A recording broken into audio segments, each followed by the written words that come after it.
The Clear Creek Board of County Commissioners is now in session. First on the agenda is public comment. Please come up to the stand and you will have 3 minutes to make a public comment. Thank you. Mary. Good morning. Good morning. I wanted to, first of all, I submitted a letter. Sorry. Could you just state your name for the Oh, yes. record? It's Mary Duran. I reside in Dumont, Colorado. Thank you. Okay. As of April 7th, I composed a letter because during our county assembly that we had recently, the GOP County Assembly, we had the opportunity to talk about the different things in our community that we were concerned about as citizens, especially since they affected our county coroner. And I don't know if I sent a letter to you on April 7th, and I was hoping you received it and that you had the opportunity to read it. I haven't seen one. Okay, then I'll be happy to give you a copy. But I'll have to get you another one. Okay. But if you did not receive it, the part of the reason is that, we talked about Chris Hegman has been a member of our community and has served in that capacity for over 25 years. He has done a due diligence and excellent job. His level of professionalism is well known throughout the county, especially those of us who've had to utilize his services. There's a definite connection between what his job responsibilities are and what the county, emergency services do as well. And, that correlation is very important. I do understand you mentioned to me about the fiscal responsibility. I understand that. And I know that the salaries are mandated by state statute. His salaries for county commissioners are regulated by state statute. So are yours, regulated by state statutes. But Clear Creek County is the only county in the state of Colorado who has chosen to go after and to reduce a coroner's income by 50% and 50% of his time. No other county in the state of Colorado has decided to utilize such extreme measures. And that was a concern. You talk about fiscal responsibility of doing that to an individual who's, like I said, his level of professionalism over 25 years. Okay, he has continued to perform at that level that he has done for the last 25 years currently. He still works his full-time position, doing all the duties he's supposed to do continually. And I don't know about you, but when you have a purpose like that, and all of you have purpose, that's why you're here. Well, he has that same purpose. And I really think it's a disservice to him as a member of our community, as an elected official. And that's something that really bothered me. He is an elected official. I voted for him in this capacity to be able to do his job, the way that it should be done, representing his interest, our interest as community throughout the county. And I felt like, to me, that by you making the decisions to eliminate his position by 50% is a direct, that's going to impact personally the vote that I put forward. If when I vote for somebody, I expect them to do their job 100% of the time because they were elected to do that position. Mary, thank you. Your time is up. Okay. Appreciate that. And if you could let Amy copy your letter, we will take another look at it. Thank you. Thank you. Thank you. Do we have further public comment? Anyone online? If you're online and you would like to provide a comment, please raise your hand.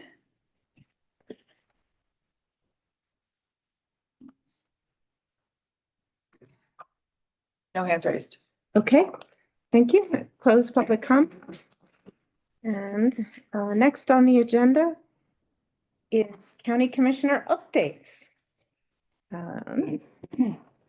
George, would you like to go first?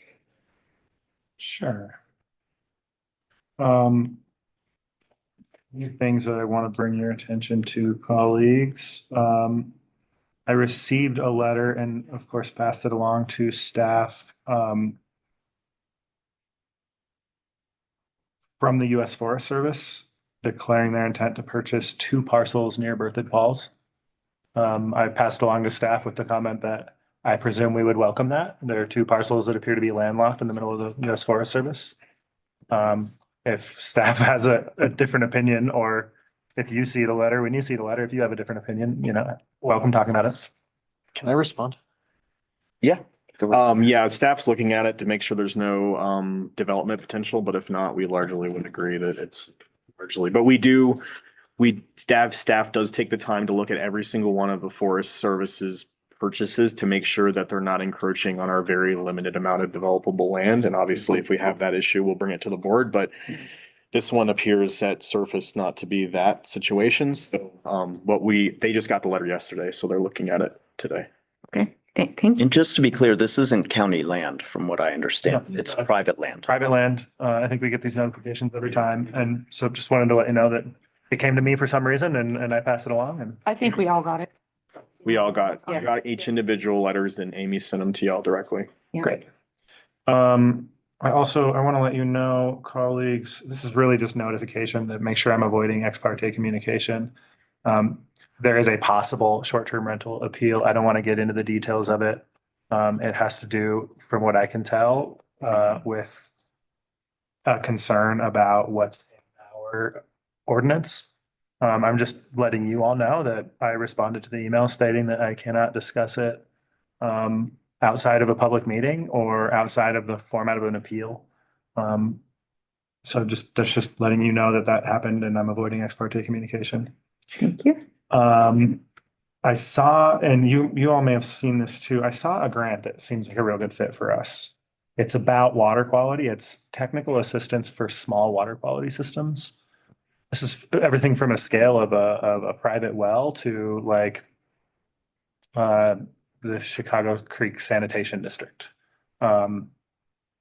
Whether it's the county deciding that we want to apply to try to help, like, say, folks in the Dumont area figure out what's going on with their wells, or measure groundwater in the area, or making sure that a partner like St. Mary's, who has problems with their water system, wants to apply. I think this is a really good fit for our community. So I'm just mentioning it to you. I passed it along to staff and George, do you mean Clear Creek Sanitation District? I was actually talking about the Chicago Creek Sanitation District because that's the one closest to me. So it's the first one that Okay. came to my head. But we have water and wastewater districts like that all over the county. So yeah, Chicago So she was the opposite. Chicago Creek Sanitation District could be a good fit as well. I also, colleagues, I heard there's been a little bit of chatter about what's going on with the CCHAT Resource Committee. The CCHAT program is our first responder program. I had heard from someone on the resource committee some concern about its future. I looked into it. I'm not actually concerned about its future. In looking at it, though, I did realize that something I believe the board intended to happen when the resource committee was formed did not happen, which is that it was the committee was created by this board and would have to be altered also by this board in a public meeting. It's kind of important to me, and so I'm going to ask that we bring it up and talk about whether the board would, obviously not right here, right now, but with your consent, I'd like to get it onto a future agenda to discuss what it looks like for the board to formally adopt that committee and make it a little bit more durable.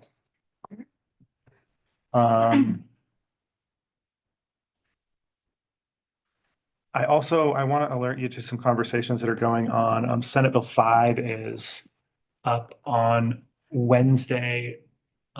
Senate Bill 5 is one of several concepts that are out there related to how we hold federal employees accountable when they violate people's civil rights. The conversation has implications for local government in some cases because if there is a way to sue local and state employees civilly in federal courts. And there is no pathway in federal courts to sue federal employees civilly when they violate a person's rights. And so there's interest in the state of Colorado to fixing that. And there are some different proposals out there. One of those proposals would create a cause of action in state court That's what Senate Bill 5 would do. Senate Bill 5 would create a cause of action in state court. That one is specific to immigration enforcement. There are concerns about other actions that federal employees may take, proposals that are made about actions they should take regarding elections and other things that are violations of people's rights. I just wanted to make sure you're aware that one of the ways this conversation could unfold is it could create a cause of action in state court for state and local employees who violate people's rights or allegedly violate people's rights. So Peter, I want to thank Peter. He's been on this conversation too. And we're doing our best to, balance resource demand for the county and liability exposure for the county while making sure that federal employees can be held accountable, which seems to be really, really important right now. The Supreme Court reinterpreted a case, an old case, Bivens versus something. Peter, you probably know that actual name. Bevins, Bevins, Bevins case. They reinterpreted this case to mean basically it's only in very, very narrow context that federal employees can be held accountable civilly. So wanted to just let you know that that's going on because I've been putting some effort into it. And then lastly, I want to remind the board and the listening public, the decision to increase the coroner's salary from part-time to full-time was made in the immediate aftermath of a bill allowing us to do so. We were one of, I don't know how many counties that made that decision. We reversed that decision. The last board reversed that decision, I think 1 year after the decision was made. That was because looking at the total expenditures of the coroner's office, we saw that the coroner's office was spending, frankly, a lot more than neighboring counties of similar size. And the conversations with the coroner about that issue were not productive. And so this was rather than force the coroner to do layoffs of staff that the coroner says he values, and I believe he values, and that I value, we went with this option. Those conversations, as you know, are ongoing. We had a lot of conversations last year. The coroner is welcome at any time to come up with different proposals to bring his office more in line with what coroner's offices around the state spend. We just don't have the money to overspend on any department. So wanted to remind you all of that, and just for the public of kind of the status of that. I don't have anything else for my update today. Thank you, George. Jody. Yeah, so I got to attend the Guanella Pass opening, so that went well. There was quite a few people that showed up. Georgetown's talking about maybe kind of making that an annual event. And then George had suggested a Heartwind class, and I did sign up for that and I took it. It's a class that kind of teaches you to talk to all different sides and listen to them and understand instead of just shutting people out, which a lot of people do in today's times. I think most people want the same result. We just have different ways of coming about it. And there'll be a second one that I'll be taking, and I kind of found that to be informational. I met with the early childhood working group, and we will be starting the scholarship applications here soon in May, I believe. So that is ongoing. We met with the mayors and commissioners last week. And then we all three attended the youth awards for the mayors and commissioners. And that was a lot of fun, watching those kids and just, come through their adversaries. It was very inspirational. And then I've been getting a lot of concerns about the Silverdale and Colorado Central properties. I plan on going up there this weekend and kind of finding out what's going on. I need a little bit of staff's help to find out who owns what, because I think there's a little confusion on Georgetown, Silver Plume, and then the unincorporated area. And then I also testified last week on Senate Bill 26-155, and that is to increase access to homeowners insurance. I always try to pick things that have to do with our community, and homeowners insurance has been a problem for a lot of people. So hopefully this will go through and give people better access. That's all I have. Thank you.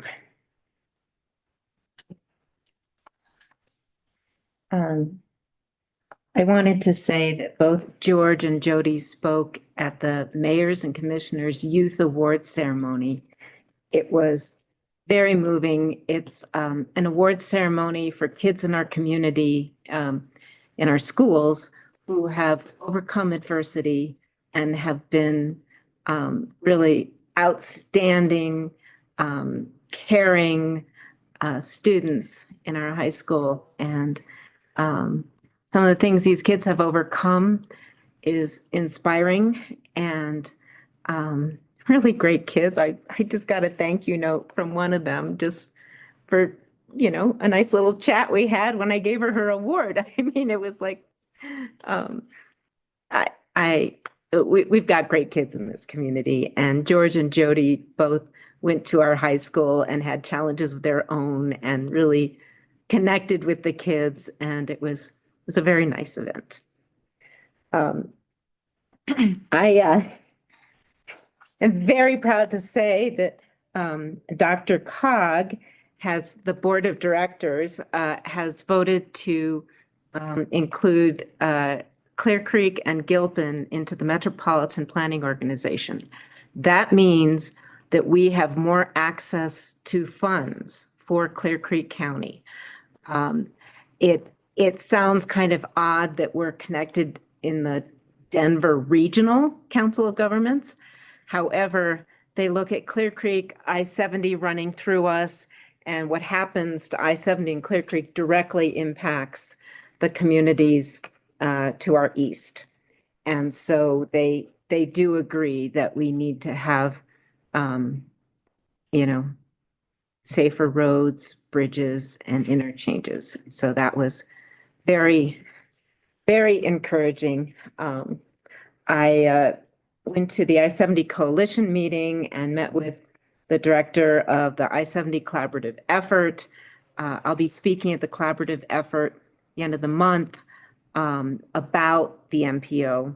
We are waiting on the governor's approval, but we are hoping that they will stop regarding Clear Creek as this little flyover county that they don't need to worry about. And we have, I'm hoping we'll have a little more power with respect to taking care of us. Let's see. I went to I'm on the board for the Clear Creek Regional Housing Authority. We met last night. We have a new director, Erica Dubik, and she's a go-getter. She's great. She and I are going to a housing conference this coming week, Sunday through Tuesday. And we're working on some interesting projects that should help provide more housing in Clear Creek. So that's it for me. Next up is communication update. Megan Hyler-Wills. All right, I just have a few communications updates. As Jody said, Guanella Pass is now open. I do want to let everyone know, if we do get snow and Guanella Pass has to be plowed, we will plow our primary roads, then our secondary roads and all of our residential roads before we plow Guanella Pass. So this is kind of a bonus that it's open right now, but I just want to let everybody know that. Also, it's important to park correctly. Even if a part of your mirror is on the road, you can get a ticket. So tell your friends. Another thing that I would like to point out is it is STI Awareness Month, and Clear Creek County Public Health has STI treatment and testing. We have birth control, emergency contraception, pregnancy testing, and reproductive health education. So all of that kind of stuff. If you have any questions, you can make an appointment at the Health and Wellness Center, and our awesome public health nurses will help you out. And another thing, I would like to thank everybody for their hard work and response for the pileup that we had. What was that, a week ago? 2 weeks ago now? It's a week and a half. That was crazy, but just seeing everybody come together was really amazing. And not only our emergency responders, but I know our bus service, the Roundabout, was even transporting people down to Loveland. And I think Summit Stage even came up from Summit County. So I just wanted to do a shout out to everybody that worked so hard on that. It was a horrible situation, but it was nice to see the community really come together. So that's all I got. Thanks. Thank you. County manager updates. Colton Rolla. Thank you, Chair. So we have our Human Services team have received the second year in a row for the CSAT Distinguished Performance Award. This is a state reward for meeting all of their 17 performance criterias at least 80% of the time. This really reflects the everyday work that staff does on a daily basis, processing benefit applications, supporting families through child services, ensuring timely response in productive service programs. At the end of the day, really want to recognize our staff. This consistent effort is what really helps people get through this really difficult time. There's not a whole lot of happy, laid back people who are engaging with human services. So staff's timeliness is really important in getting getting the people the help they need. And this is independently verified. So this is not us congratulating ourselves. This comes from the state, which independently verifies their performance. And this is their second year in a row for this. So Awesome. wanted to congratulate them. We were awarded a grant from CDOT to do a planning study of the Dumont facility for Roundabout, the big public works facility. Obviously, it's been an effort for the last year to get our square footage in order. So this planning grant will not only allow us to look at putting bus barns and potentially some other services for Roundabout, but look at the rest of that site to see if we can consolidate more of our external sites into the public works facility and then offload some additional sites. We have a lot of competing needs on that site, but we think now that we have the money to bring a professional consultant on from the state, we can really make that site work way more efficiently than it is right now. And then Beaverbrook, the traffic cameras are down by the school intersection. The data is not a surprise to anyone who lives there. There is a speed problem on that road. So the board will be receiving over the next, I don't know, at least by summertime, a traffic calming work session with Stoy on what our plan is going to be for that intersection by the high school. That's it. Thank you. Next up, Sheriff's Office's quarterly update. Sheriff Thornton. Want to come have a seat? Good morning. All right, so this being the quarterly updated, it's gonna be, got a lot to go over, so please bear with me. We'll start off with our detentions division. We finalized and signed the contract with Jefferson Center for Mental Health to provide auxiliary support services for inmates who've been victims of sexual abuse, whether the abuse occurred during custody or prior to the incarceration. This partnership strengthens, our compliance with our PREA standards and ensures that the inmates have access to appropriate trauma-informed resources. Staff development remains a priority. We have 4 deputies that have successfully completed the field training program this quarter. In addition, Deputy Bellows completed his post certifications through Red Rocks, and he just has recently moved into the patrol. They've completed a testing process to select the next academy candidate, and Deputy Prenzler was awarded that position for the upcoming academy. Detentions also continues to invest in specialized training. Deputy Stedman has completed the peer support training and is now a member of our peer support staff. Deputy Guzik has attended the Gracie Survival Tactics training, and he's going to be assisting in all of our training when it comes to use of force. So he'll be able to assist in that. Deputy Bunscoten has completed firearms instructor school, and that's just, enhances our in-house training abilities. Their detentions is actively working to address staffing needs and anticipate hiring 4 additional deputies within the next month. Additionally, this quarter, we have hired a new kitchen manager. Her name is Rachel Conrad, and She has been a very welcome addition to the team, and she is doing a great job. Significant process has been made in the overhaul of the procedure manual for the jail. Post orders and post procedures have been reviewed and revised to ensure consistency with current operations, Colorado jail standards and best practices. And we're also in the process of completing our annual PREA refresher training for all staff. From an operational standpoint, this first quarter, the jails booked in 131 individuals during the first quarter with an average stay of 31 days. Would you repeat that number? 131? 131 individuals have been booked in through the jail, and the average length of stay for those is 31 days. Thank you. And additionally, detentions continually work closely with county leadership and external partners as part of the ongoing jail assessment process. From the administration division, we have Holly Nichols-Cluth. She has retired. And so Captain Rubin has been moved into her position, and we'll go over some of the trainings, and he's doing a great job getting his taking over her position.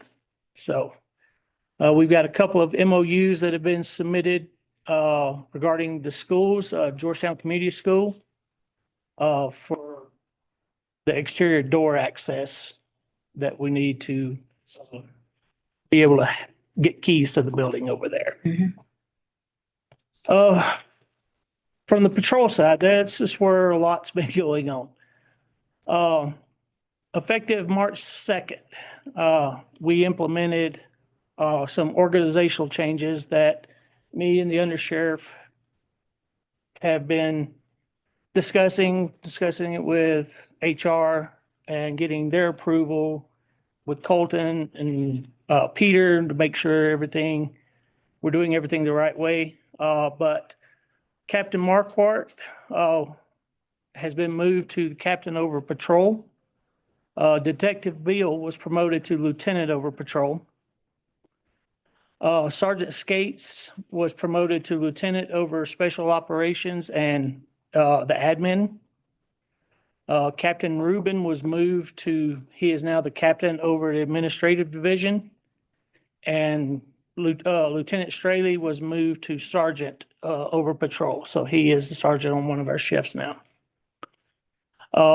These organizational changes that we made, we did it with minimal impact to our operational budget. We eliminated, or didn't eliminate, we're just not filling the captain's position over special services that is being handled through Lieutenant Skates now. He's handling the special services division plus some administrative divisions, administrative activities for patrol.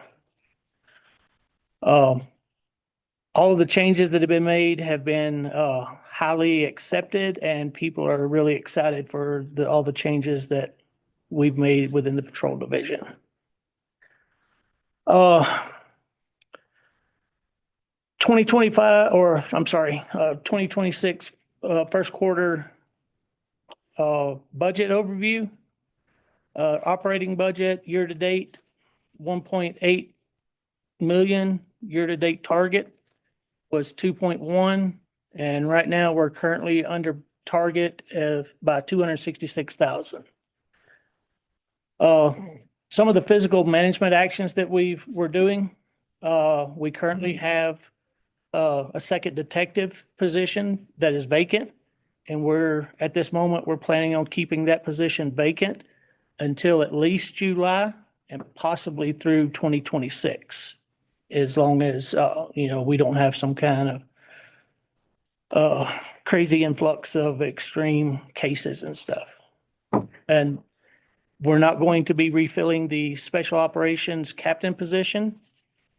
And we're, focused on maintaining, physical responsibility over the long-term budget stability. We're currently continuing to aggressively focus on traffic enforcement on I-70 and on the county roads. That's going very well. Our USMS, our marshal's contract, I currently do not have any revenue numbers that I can present at this time. We have the government being shut down for that period of time has significantly delayed the payment for the federal inmates that we currently have. So those are starting to come in, but currently right now I just don't have any numbers for you. So our final 6 of our 12 leased vehicles are currently being built. They should be on the ground probably within a month or so. We should have all of those. And that will be the final leased vehicles for this year. All 14 previous vehicles have been picked up that we sold or traded in for this lease program.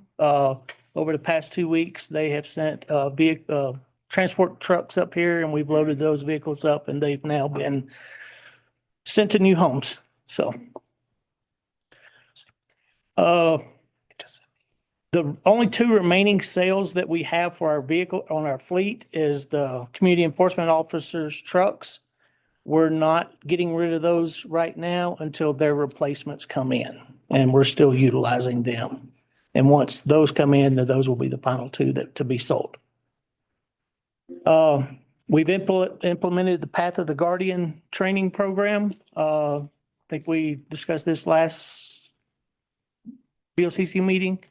It's a training program, online training program that's going to be extremely beneficial to the deputies, both detentions and patrol, on making sure they're up to date on the latest and best practices, the best training that's being presented for their post requirements. Staffing levels. Deputy Bolt just completed FTO. He is currently out on his own.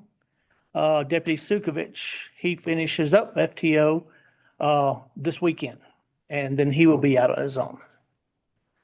Deputy Bellows and Deputy Stedman from the detentions, both of those are already post-certified individuals. They just started FTO this week. And so they've started their process, and they should be finishing up around June or July. And then we have 2 academy graduates that are graduating the first week of June. And once those finish going through the FTO process, we're going to be fully staffed plus 1 overhire, assuming there's no changes. FTO field training? Something? Yes, the field training officer is this is FTO, but it's the field training program. Thank you. And once those are through FTO, we're fully staffed, and thank the board for everything that they've done, and the commissioner and Peter for all y'all's help in getting us to this point. So it's been amazing having staff that is able to assist with reducing some of the overtime and stuff we were doing. So thank you. We have assigned the first 2 deputies to Georgetown. Their shifts start May 1st. And currently we've been providing each deputy an hour's worth of Georgetown patrol a day. Starting May 1st, they will have their own assigned deputies. And then July 1st, they will have the 3rd full-time deputy for Georgetown. And then we'll be seeing that revenue from Georgetown for those coming in quarterly. That's great news. And just a quick question on that. Based on how it went during the trial period and kind of this early period, do you think that this is an approach worth expanding with 2 other municipalities on this side of the county that might be interesting? Yes, I would consider that in the future. I think right now we still have a learning curve for this year with Georgetown to make sure we're meeting their expectations and we're working well together. But yes, I think that would be something that should be looked at into the future. We're continuing about, we have, with the changes and stuff we've made, we are doing a test program where we're, evaluating the 12-hour patrol shifts. And that is going to, one week they work 4 days, the next week they work 3 days. And that's going to eliminate, it gives them more time off, more time to spend with their families and stuff. But it also gives us time, have more people out on patrol at a given time. So we're currently evaluating this new scheduling. So we'll see how that's working out. But it increases staffing per shift, improves coverage, and it going to help manage the burnout and overtime during critical, when people are taking vacations on their own baby leave. We've had a couple individuals that have welcomed the new additions to their families, so that's been a challenge, but we're happy for them. But these 12-hour shifts are going to help manage that workload on the rest of the county deputies and stuff. We still have a fourth sergeant position open, and due to the budget constraints and all of that, we have worked with HR and talked with them, and we're going, instead of having a sergeant position, we're going to be implementing a corporal assignment in lieu of a sergeant. This is going to have a lower budget impact. It's going to help support the 24-hour, 7 days a week supervisory recovery that we've been lacking. We're doing all of this within our existing budget. It's not a creation of a new position or a new line item or a new FTE. It's working within what we already have. So, but this is going to be able to give us the coverage that we're needing as far as supervisory. And we can, we've brought it up to Colton and HR and everything, and we're excited to get this rolling out. Hopefully May 1st is what we're thinking about. And then the last big thing is we're continuing to work on the radio encryption project. This is a huge project. It's multi-agency coordination, and it's a long-term, large-scale initiative. We're probably looking somewhere toward the end of the year or final quarter of the year, before we got all the information together and what everybody's wanting to do. But this is the encryption project is very detailed and a lot of moving parts in this one. So continuing to work on that and preparing for the end of the year for that. And I think that's all I have for our quarterly update. Thank you for a very thorough update. I just have a few questions right now. First, actually, this is not a question. I just want to thank you for your engagement on getting peer recovery coaches into the jail. Yes. Advocates for Recovery Colorado, and I know you know this, but for the public, Advocates for Recovery Colorado has received grant funding to help people bring peer coaches into Clear Creek County. These are people with lived experience using drugs that are now sober, and help people find a way, into a healthier way of being. And there's interest in getting into the jail, and your team has been really responsive in figuring out a pretty complicated policy. We've brought in some people from Denver Health, grateful to them for providing policies of other counties. And Captain Lucas, he's been really responsive. I know he cares as much as you and I do about making sure that inmates do well while they're in jail, transition back out of jail in a way that gives them, a chance to not repeat mistakes. So thank you for that. I'm really, really proud of how your team has responded. Well, thank you. I wanted to ask you if you have any updates on the Avis camera conversation. There is a bill that should expand our ability to do this.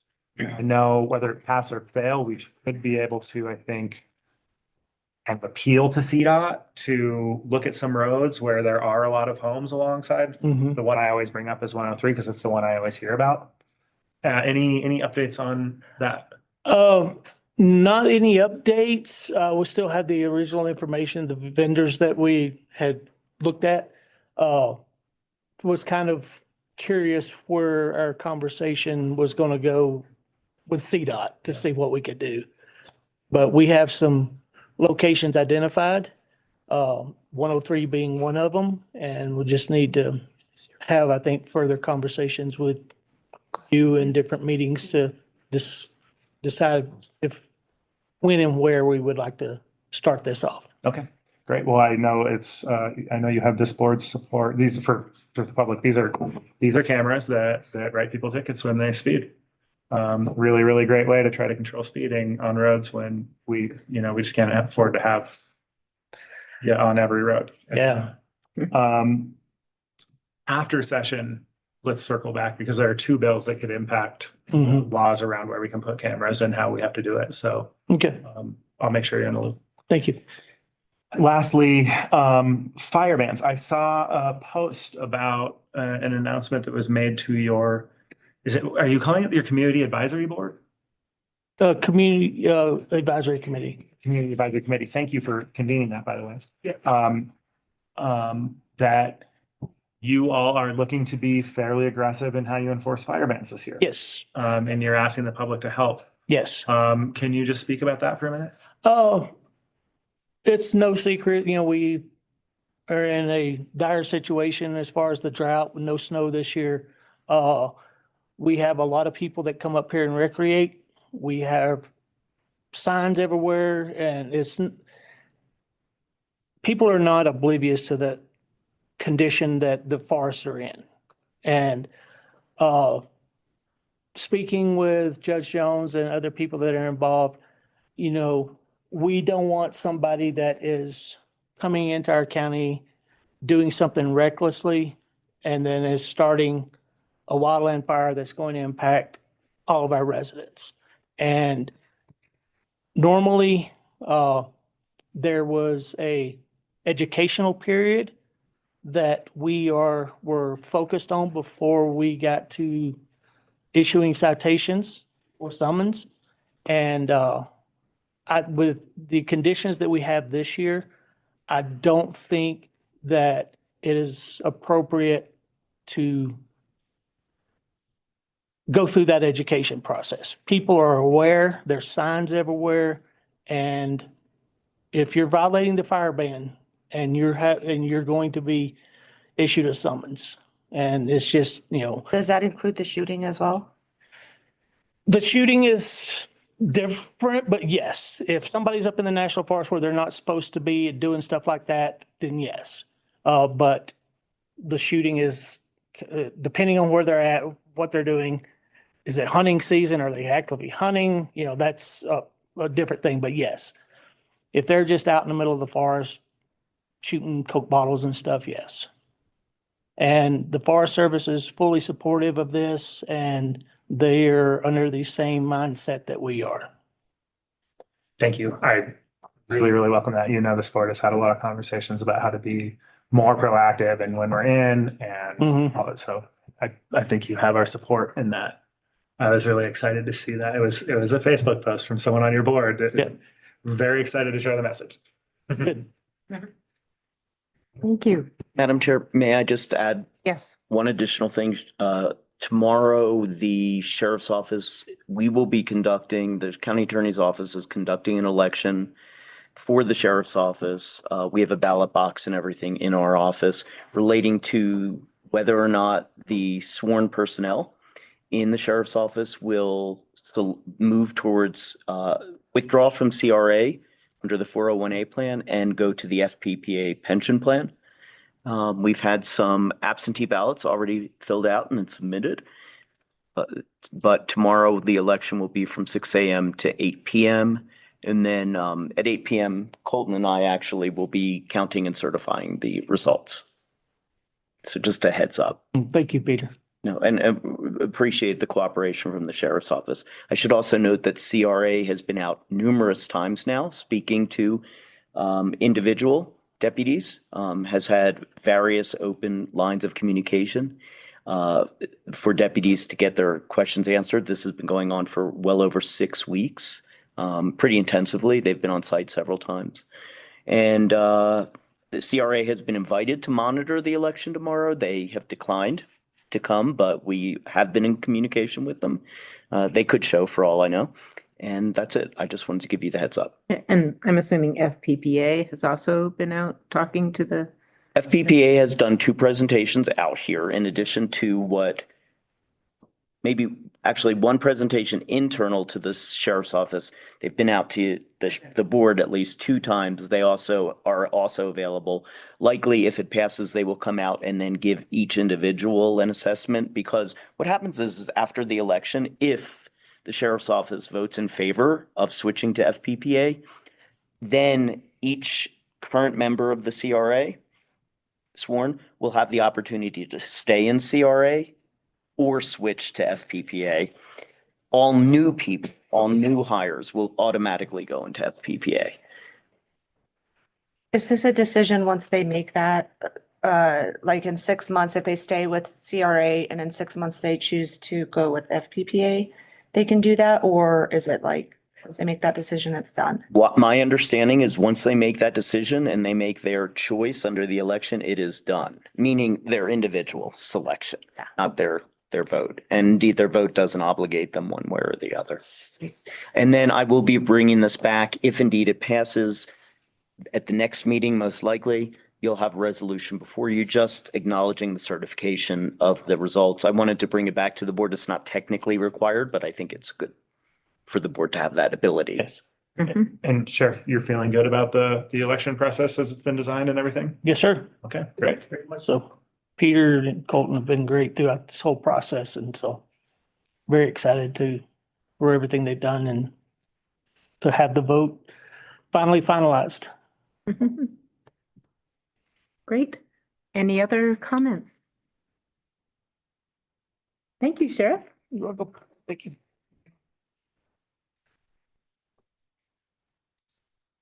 Okay. The board is now going to be acting as your local licensing authority. First on the agenda is a administrative approval of marijuana licenses. Annette? Good morning. Good morning. Okay, so this renewal is for Nomadic LLC doing business as LaserCat. They've applied to renew their retail marijuana products manufacturing license. And in the memo that you all have reviewed, hopefully, there are criteria for denial of the application and criteria for approval that just sets forth what our regulations allow in terms of when the board has concerns about a license. And all the reviewing departments have given their approval for the renewal of this one, and it can be done administratively unless the board has concerns about it, and then we can set it for a hearing at a future date. But essentially what we're asking for is just a head nod from the chair, assuming that seems to be the consensus, but the chair gets to do it that way. It doesn't require a motion. And somehow my computer is making this unreadable. Does staff recommend approval? Yes, we do. Okay. With that recommendation, I'm giving you a head nod. Excellent, thank you. Thank you. Next up is liquor license public hearing. Consideration of approval of retail liquor store license for Fireside Liquors. DBA Fireside Liquors. Excellent. Good morning again. With me today is Lisa Doyle. She's the owner of Fireside Liquors LLC, who is applying for a retail liquor store license for the property in Dumont. Previously just held a dispensary. The big red building, you all are familiar with it. The application was complete. The memo again sets forth criteria for retail liquor store license, We have included some preliminary findings that the board will be asked to adopt at the end after public comment and the presentation. And any questions for the applicant? And my understanding is that this will be both marijuana and liquor store, and you're just adding the liquor store to what was previously a marijuana store. That is correct. They have split the building into two separate units, so each will be separate and distinct Okay. with separate accesses and no overlap, like it's not the same business. Just, That makes sense. just from, community member perspective, are you keeping the red sides everywhere? We are not. Those are getting removed and then wood siding. The idea is to make it very Colorado Mm-hmm. wood cabin-y looking. Inside as well for the liquor store, wood floors, barrels, just very homey Western, if you will. Even the, well, mainly family will be working there, but cowboy boots, jeans, nice shirt, just a dressy kind of a liquor store. Oh, thank you. Okay, so if you would like, we can go through the criteria for approval, if that would be the preferred method to proceed.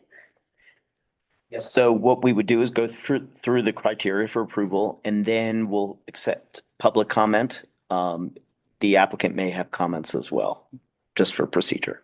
Thank So Okay, excellent. The first criteria pursuant to the statute is to establish the reasonable requirements of the neighborhood. And for Clear Creek County, previously, the board has not set a set neighborhood, but has determined that the entire county is a neighborhood just due to the makeup of the county and the transition, the transportation moving through it. The people mover, I guess, as you will. And we're small. And we're small. So previously they have you guys have determined that all of the county is the neighborhood that will be served by this venue. The second piece is the desires of the adult inhabitants of the neighborhood as evidenced by petitions, remonstrances, or otherwise. And included with your packet were 4 petitions containing approximately 80 signatures of adult inhabitants of Clear Creek and neighboring areas for your consideration. So those are all in there as well. The next piece that we would consider are the number, type, and availability of other alcohol beverage outlets that are near the neighborhood for consideration, or this business specifically. The nearest retail liquor stores on either side of where this location is are 6.3 miles and 6.6 miles east and west. Oh, my. So there's no undue question. concentration. The 80 signatures, were they in favor or against? They supported the application. Thank you. Yep. Just clarifying. Yep. So with the designation of the neighborhood and the nearest outlets being over 6 miles away, there is no undue concentration of retail store licenses close to where this location will be. The board is allowed to consider any other reasonable restrictions that you would like to place on the applicant and any matters affecting the qualifications of the applicant for the conduct of the type of business proposed. One of the specific findings of fact that the board has to make is whether the building in which liquor is to be sold is located with any distance restriction. And that the distance restriction speaks to being 500 feet within a location where a license of similar nature was denied in the past 2 years, or if it's within 500 feet of any school, both of which we find did not apply to this location or the applicant. The next piece we would consider is the applicant has or will be entitled to possession of the premises. They do have possession through evidence of a lease, and the zoning of the area permits this license to operate in that location.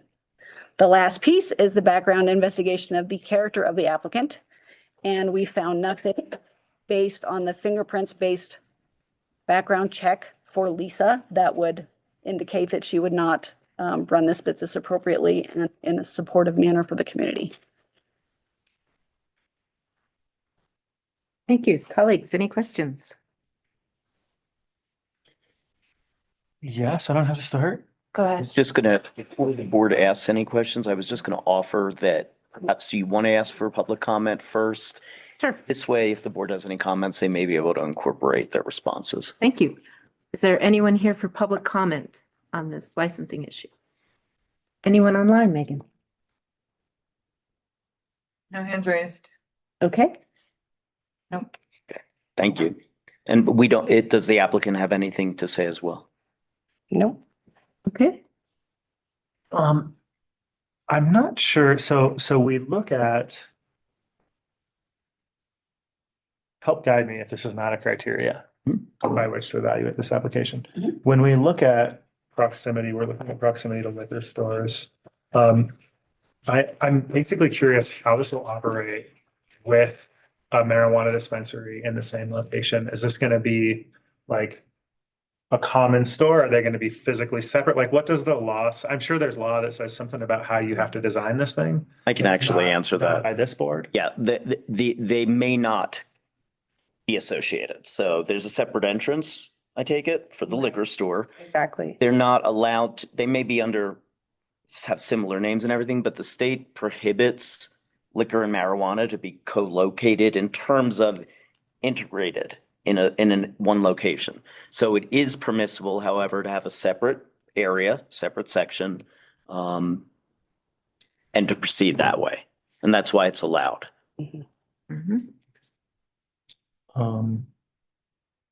Was the one thing that I was hotly curious about. Rebecca, you asked the other question that I had in mind about these signatures. Colleagues, I don't think I have any other questions. So the liquor store is upstairs then? Yes. Okay. So the building is separated into two suites, Suite A and B.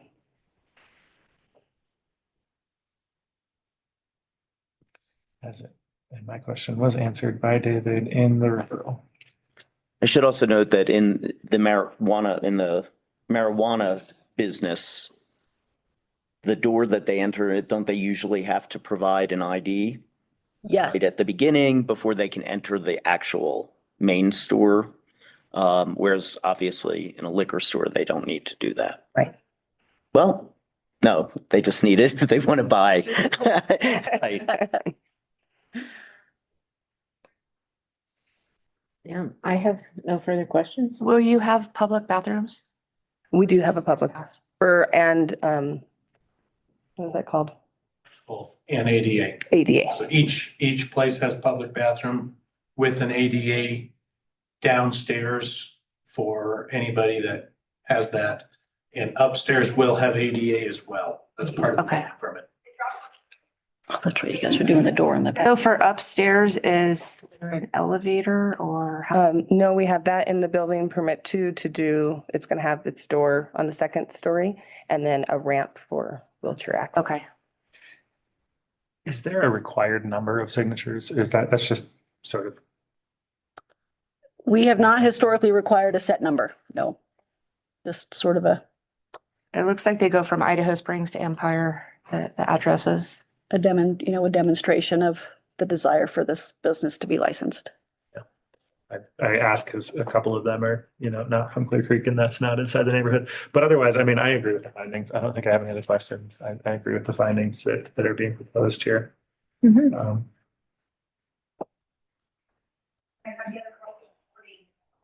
All right. I have one question. Was the resolution for the tastings gonna be now or?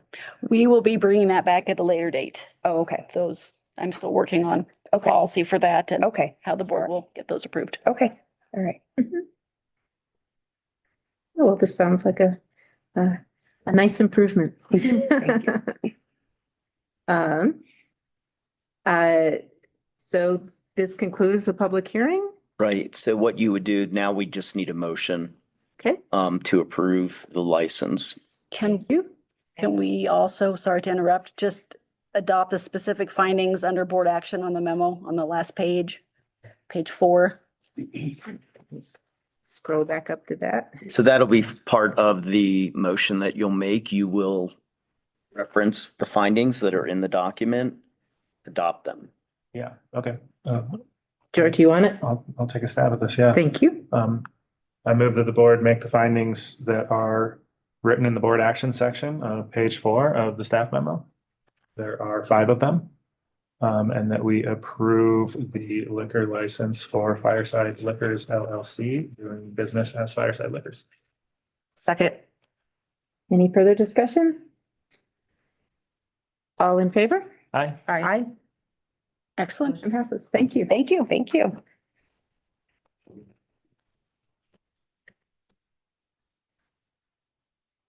Okay, moving on as the Board of County Commissioners, consent agenda. Were there any concerns or can we do these by consent? Okay.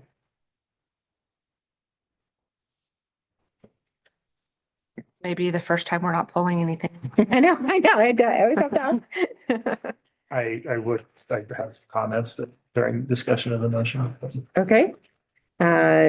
Jody, would you like to make a motion? Yeah, I'd like to make a motion to accept the consent agenda.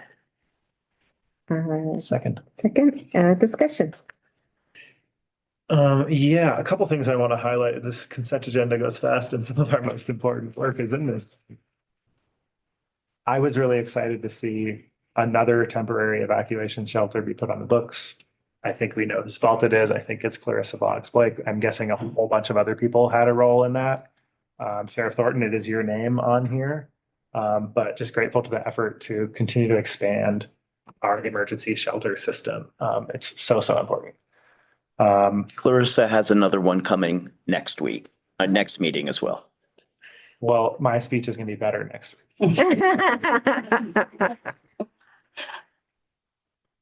And I'm excited to see us continue to deepen the relationship with DRCOG. This economic development district designation is a big step. I Yay. think that's probably Colton's fault. Thank you, Colton. Yes. And then I just wanted to thank our volunteers on the Open Space Commission, Kay Axtell and Jackie Carano. Congratulations. They served well during their first term, and I thought they interviewed well, and I'm excited to appoint them. That's all from me. All right. We have emotions, a second, discussion. So motion passes. All in favor? All in favor? Aye. Aye. Thank you. Motion passes. We need to read all of them? No. Oh, wait. Okay, moving Wait, on. I'm sorry. The county manager just pointed something out and I completely missed it. We do need to read them into the record. Oh, thank I you. apologize for that. That's all right. I miss it too. The consent agenda, consideration of approval of warrant register. Consideration of approval of meeting minutes for November 2025, including November 3rd. For November 25, for the November 3rd. Oh, this is, okay, here's a typo. Oh, sorry. It's all right. November 3rd, 25, special meeting, November 4th, 25, regular meeting, November 5th, special meeting, November 10th, Mayors and Commissioners meeting, November 17th, special meeting, November 18th, regular meeting. And these are all in November 2025. We'll have that amended for the supplemental agenda. Thank you. Consideration of approval of resolution 26-32, a resolution authorizing the disposal of one Clear Creek County vehicle. Consideration of resolution 26-36, a resolution reappointing members to the Open Space Commission. Consideration of resolution 26-37, supporting DRCOG Economic Development District designation and authorization to sign letter of support. And finally, consideration of approval of memorandum of understanding between Clear Creek County and the National Society of Colonial Dames of America in the state of Colorado for a temporary evacuation shelter. Do you want another motion? No, I just wanted the record clear and thanks to Colton for pointing that out. Yes, thank you both. Okay, now we're moving on to, George did you have a question? I think we're fine with the motion. I think it's understood on the record what we were approving with clarification. Board of County Commissioner action items. Consideration of resolution 26-25, a resolution declaring May 2nd, 2026 as Wildfire Community Preparedness Day.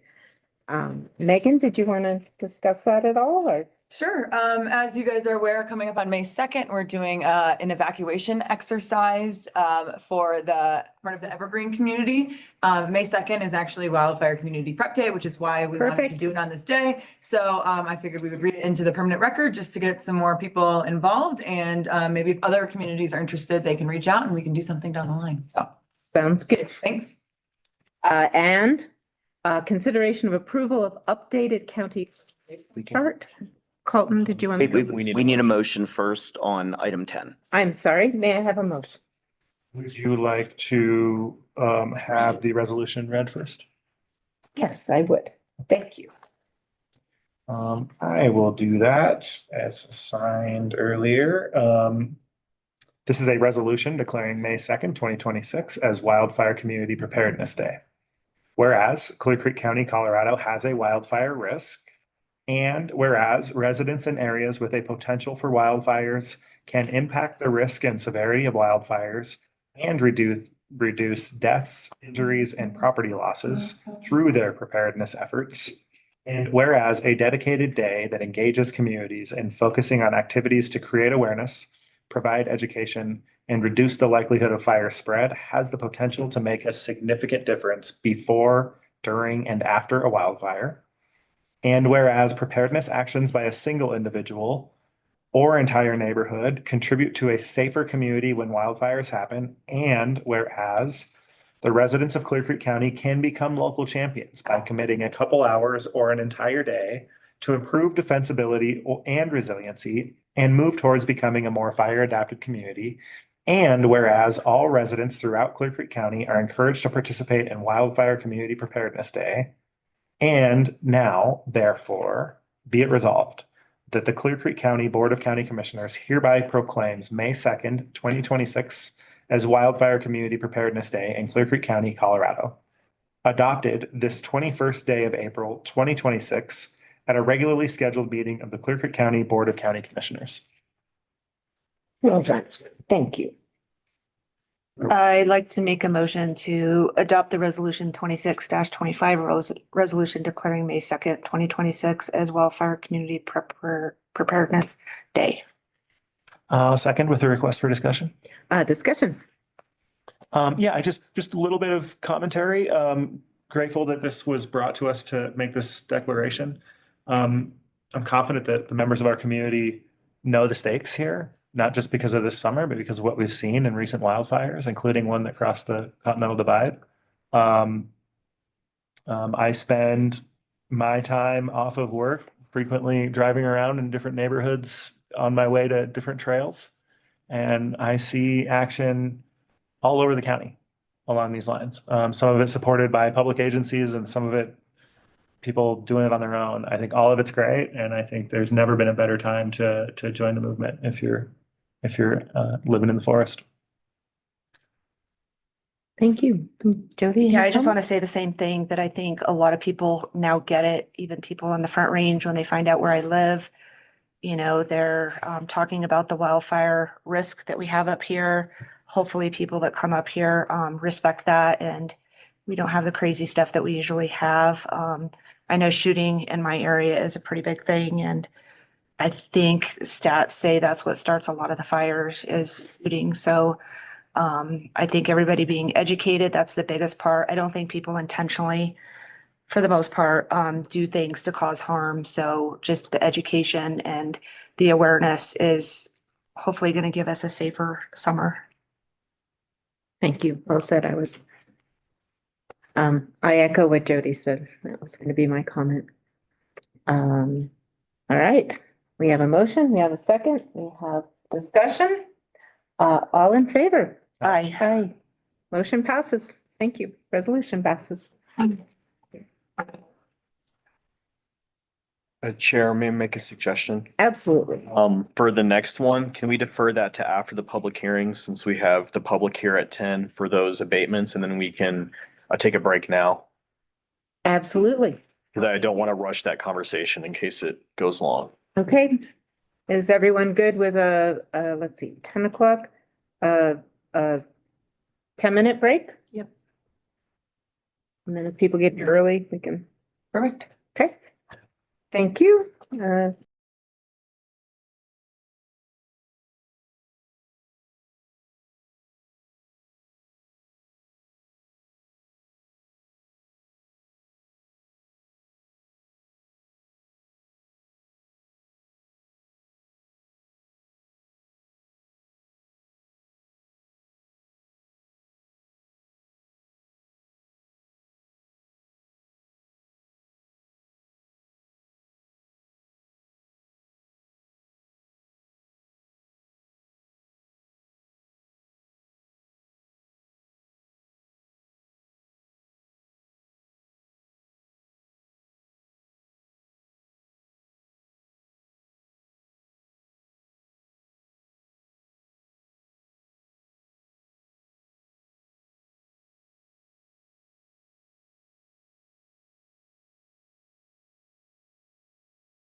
County Commissioners is back in session for public abatement hearings.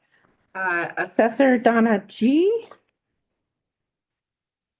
Hi, Hi. we have 5 abatements today. One did ask to be rescheduled, which is case 26-09. Michael Daly, property of Evergreen. We're going to reschedule him, okay? I'm not sure who we have here. Typically, we do who's in person first. Yes. first. And I know I see Miss Her here. Mrs. Her is here with her daughter. And are you Dan? I'm John Surdin. John, excuse me. Okay, well, if we go in order, her comes first and then Mr. Serdinsky. Okay, so, we're gonna do her first? Okay, great. And So- did you want to invite them up or? Oh, did somebody want to come sit here and Paul? She sit there? Yes, please. She's hard of hearing? Yes, ma'am. Would you like to join or I can pull your chair up? I can be right here. Okay, very good. Make yourself comfortable, Mrs. Hurst. But thank you. You're welcome.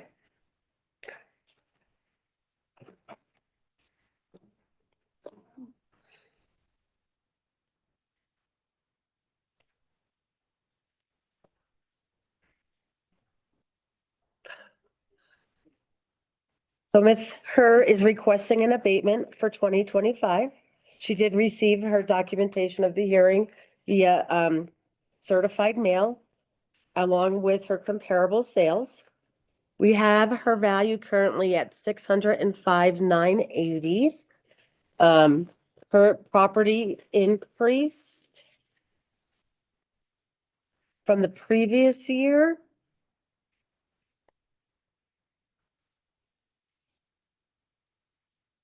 Quite a bit. It was about 300,000.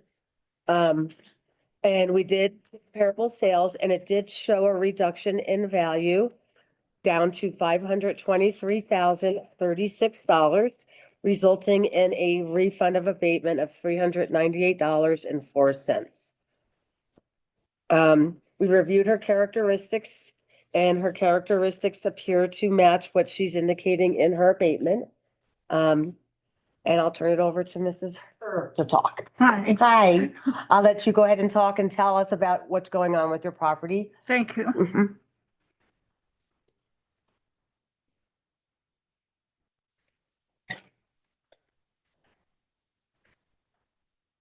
Can they hear me? Yes. I hope I can hear you. I can put this in front of her for Uh-huh. this has closed captioning. Oh, very good. Thank you. And you're the best.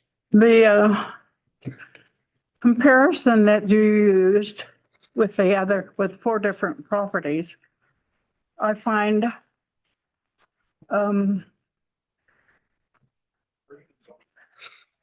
not really satisfactory. I own just a half an acre. And you're comparing me with people who have over an acre and one has 2.5 acres.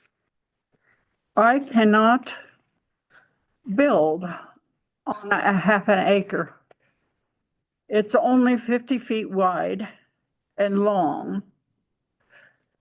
But there's no way that I can build on or change the size because of the ruling that I can't do anything within a certain number of feet of the line. These people that own, for instance, the 2.5 acres, they can build on or they can change because they have the ground. I haven't.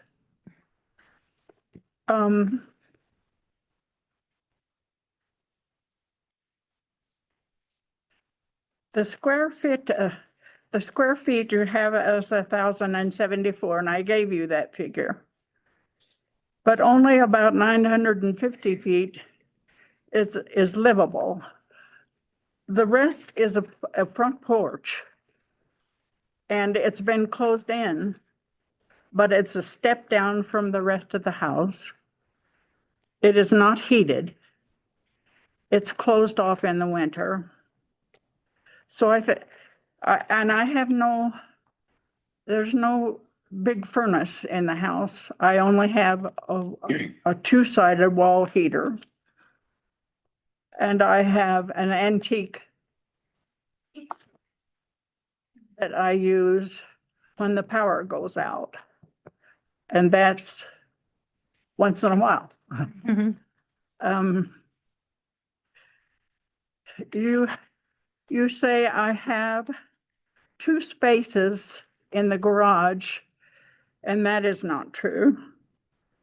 If the house is so old and you're using 1949? And I have brought some proof that it's been there a long, long time.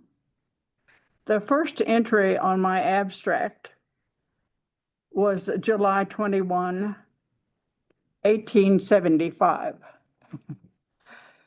And the more recent history is that Ralph Hurley built the house in 1919, or I think he did. He sold it to Harrelson in October 24th of 1921. And Harrelson sold it to my parents in 1955. So the house, Peggy Hurley told me that her uncle, Ralph, built the house. And he received that ground in 1919. So the house is a lot older. And you're comparing it to houses. Well, one of them is in 1990. My house is over 100 years old. And when you compare my house to a house that was built in 1990, that simply doesn't make sense to me. Maybe you can convince me, but I don't think your comparison on any of these houses is fair. I brought a picture of the house when it was really, I don't think too terribly old, but you can see that this is a Model T car parked out here and one in front. And I brought pictures of the house shortly after it came to me, which was in 2000, and the house the way it is today. This is I took a picture of, we call it a barn. We don't call it a garage because nothing has been parked in there as far as a garage. Well, I know since 1955. It shows a wide door on the left, but this is a solid wall. This part does not open up. And when I first moved in there in 2003, I said to a carpenter, "Do you think I can get my car in there?" He said, "Well, maybe, but you couldn't get the doors open to get out of the car." So it has only been used for storage since 1955. I brought warranty deeds that date back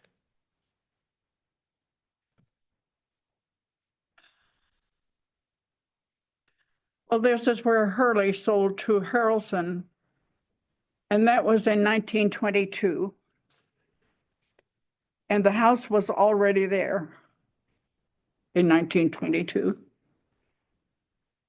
So I don't know what other evidence I can give to you. The abstract, as I said, dated that back to 1875, which is a long time.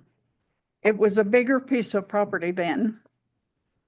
And you can see over the time, there've been lawsuits.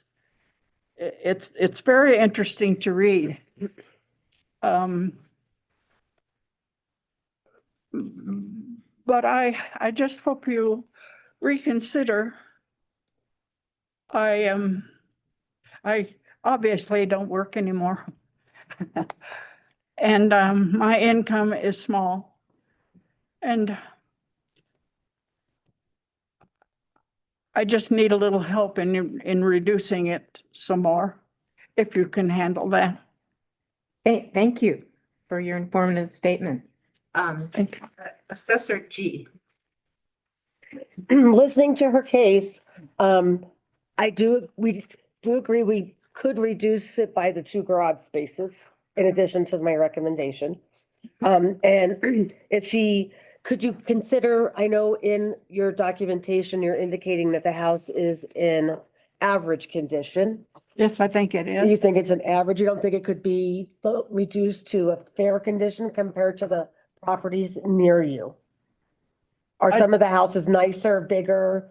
The houses across the road from me. Talking about. Excuse me, ma'am, smaller ma'am. houses. Ma'am. You can also, Identify yourself if you're gonna speak. Gail Does that make Delmary sense? and her daughter.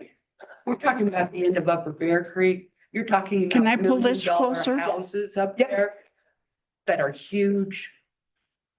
5,000 square feet. And it's like, they may have a bunch of write-offs. She does.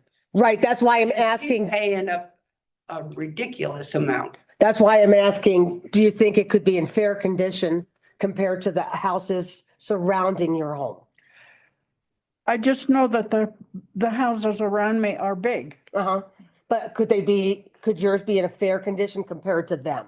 Mm, You think they're still as average? It's average or. It looks lovely from the outside. Yeah, that's why I was asking.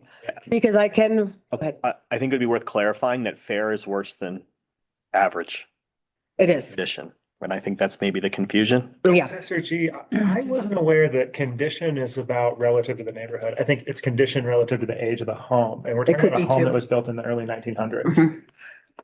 And I'm not trying to be the bad guy here, but I do think we need to be consistent. Sure, yep. And so, but I wanna, there was another thing that the petitioner stated that, I think there might be a square footage challenge here. Did I hear you claim, ma'am, that some of the What he's square, saying. if you look at the screen, you can see it'll, are you able to see those? She doesn't know computers. I don't. No, it's just it's the a words, transcript. it's transcribing. Are you able to see those words come up as I talk? You look at the screen, you can see. Can you read this, Mom? Yeah. Okay. He's talking and it's printing. I just know that that there are great big houses. Yeah. One right across the creek from me. Assessor G will explain that she will give consideration for that. Yes. And if she's comparing your house to another house that has more acreage, she adjusts for that. Yes. But the question is, right now is about the condition of the porch. It was about, if I may, I thought I heard a square footage challenge, that the square footage we're listing is inaccurate because the porch is not finished. Is there a problem with the square footage on the property? Well, no, but you're using, and maybe you're supposed to, you're using 1,074, which is the outside, but the porch is not really a part of the house. If you have to step down, it's not level with the house. And it is not heated. I can use it in the summer. I can put plants out there. And I enjoy it. But I don't consider it the same as the house because there's no heat. And so that was my question is does that meet the definition of finished square footage or unfinished space? And I don't think we're including your porch in your square footage. Oh, okay. You're not. No. Well, you are if you're using 1,074. Okay, the only thing we can do is come out and measure it. Well, this was measured when the property came to me Okay. by a professional. Right, right. But he didn't come in the house. He only measured the outside of the house. And that's how we do it as well. Okay, so you're going to include the porch. You're going to use the. If it's not enclosed, we would deduct that. It's glassed in. Is it It has glassed in? windows. It has a front door, but there's also the old front door. Because in this picture, you can see that it's an open porch. It is not closed in. At some point, it was closed in. Okay, we've discussed this part before, and we need to move on to Assessor G. With reducing the fact that she doesn't have a garage, what would that reduce it to? There's one other factor I want to get into. Could she answer this question? Or? What would? No, this is a question for the assessor. Oh. And ask it again. When we go through all the criteria at once and then get all the adjustments at once. It would put a value on the property at 512,340. So that's a significant decrease. The last thing, Madam Chair, that I heard was a challenge to the age of the structure. Our records show 1949. We heard what I felt was compelling testimony that the house has been in existence for longer than that. Would you say again when the house was built? What? We have 1949. Yeah. No, I proved to you that it wasn't 1949. 1949 is when Clear Creek County started keeping records. So. And, how old do you and think I brought you proof that, do you want to see these? Yes. Donna, can we get copies of those as well? Yeah, because she wants the original. Thank you.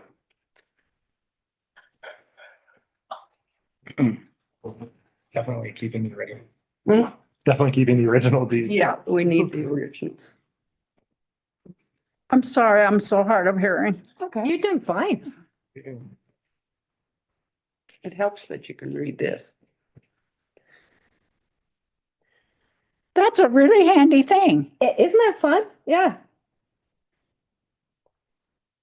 Thank you, Megan. Yeah, no worries. I'm glad it works. That's wonderful. I'm of the old school. I don't even have a computer. People go, you don't have a computer?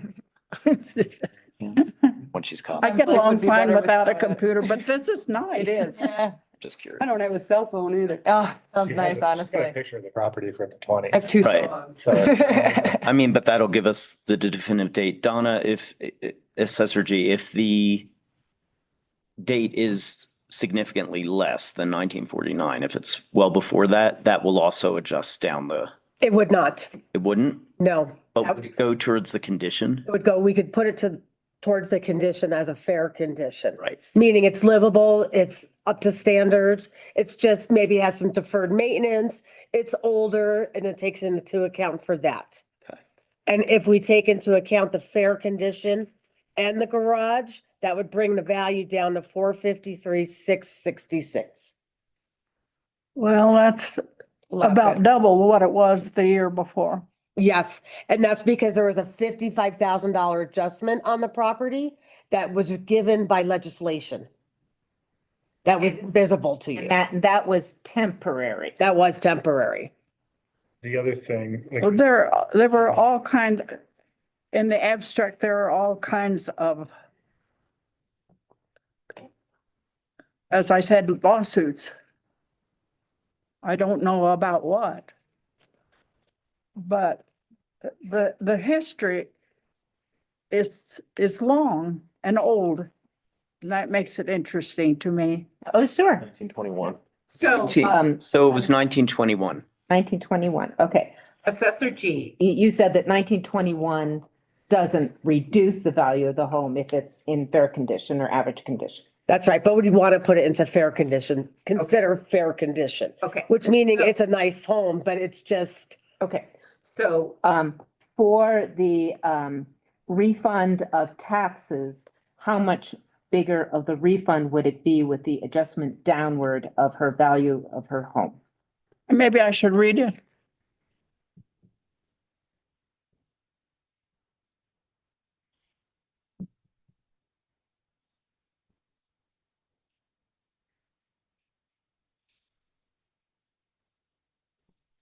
Well, Wait a minute. what you, Wait, we're waiting for Assessor G here.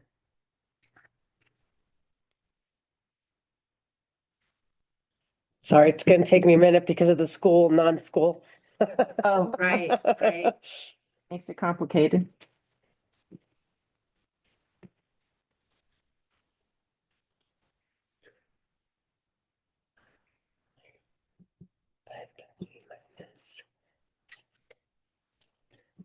I didn't get my deeds back. No, they're taking copies of them. Oh, she's taking copies. I don't know what I'd do without you. Probably a lot.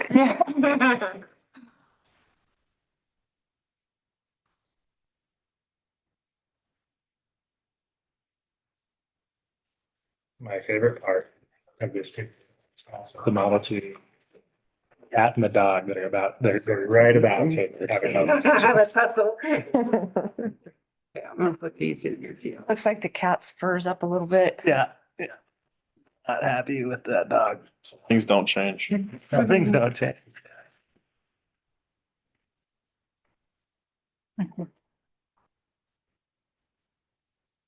It would drop the taxes down to 2,293.98.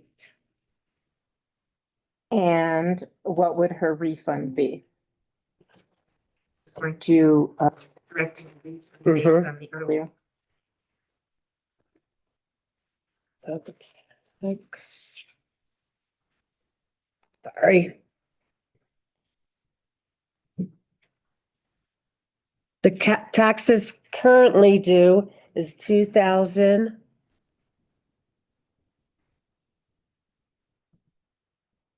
$24, $26.40 minus.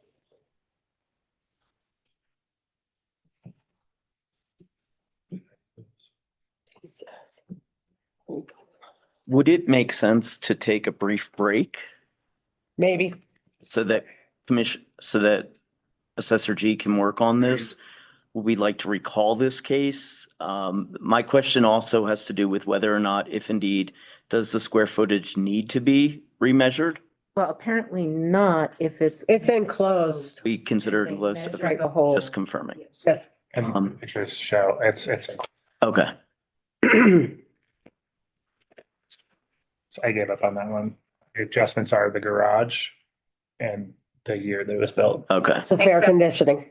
yeah, And the year that it was built changed the condition. right, down to fair.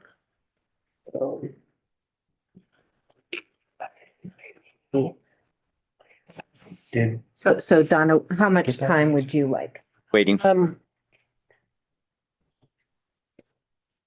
we're just waiting for the copies. Oh, here they are. Colton, got them. Yeah, the slowest copier on the planet. Thank you. So.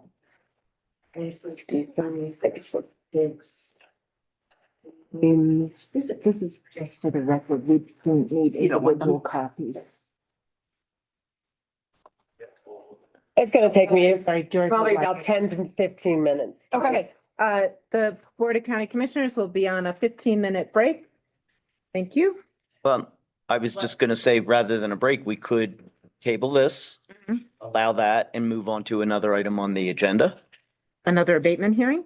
No, because we need Donna G for that. That's true. I was going to suggest we move to either consideration of approval of the updated organizational chart, Okay. since that will be about at least a 15-minute discussion potentially. Let's. I'm sorry.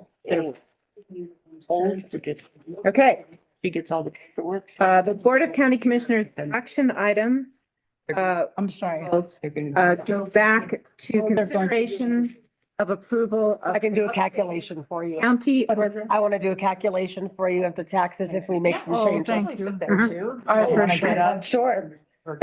Okay, The date, Let me check, but excuse me. the date be Just- changed. Just for clarification, if Yes, if I can see that document. maybe going out for the, have a broader discussion would be great. I called once before about that. And the lady, I think her name was Christine. Hey, Donna, Mhm. Donna, just close down and go out if you could. Okay, I'm getting thrown out. sorry. Yeah, you're getting thrown out. That's where I'm out. We're just gonna do this while she gets the numbers and then come back. I appreciate it. No, I know. actually look to see if there's a building on this. Deeds. I'll be right back. Thank you for your time. Oh, thank you. So we might as well confirm that Perfect. there's actually a building on that deed. Thanks, We could guys. just sit down and go out. Yeah, you're right. You can have a property deed without. I'll come grab you. I didn't look that closely. Okay, I'm gonna go to the other spot. Thanks. We're on break. We're not on break. We're not. We are moving to item number 11 on the agenda, the organizational chart. Megan, could you bring up the post chart? Yes. Actually, the old chart first. Yep. Is it in the packet? Yeah. Yes.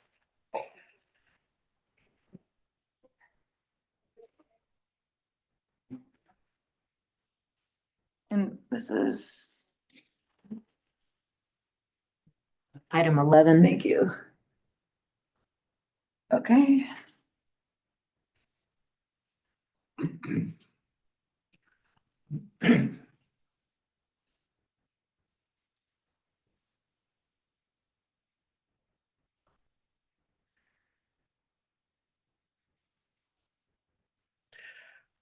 Let's see. Thank you, Chair. Oh, sorry. Separate topic.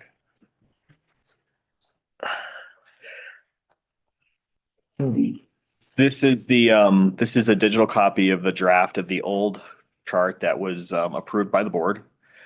As you can see, this was the last org chart that was approved by the board.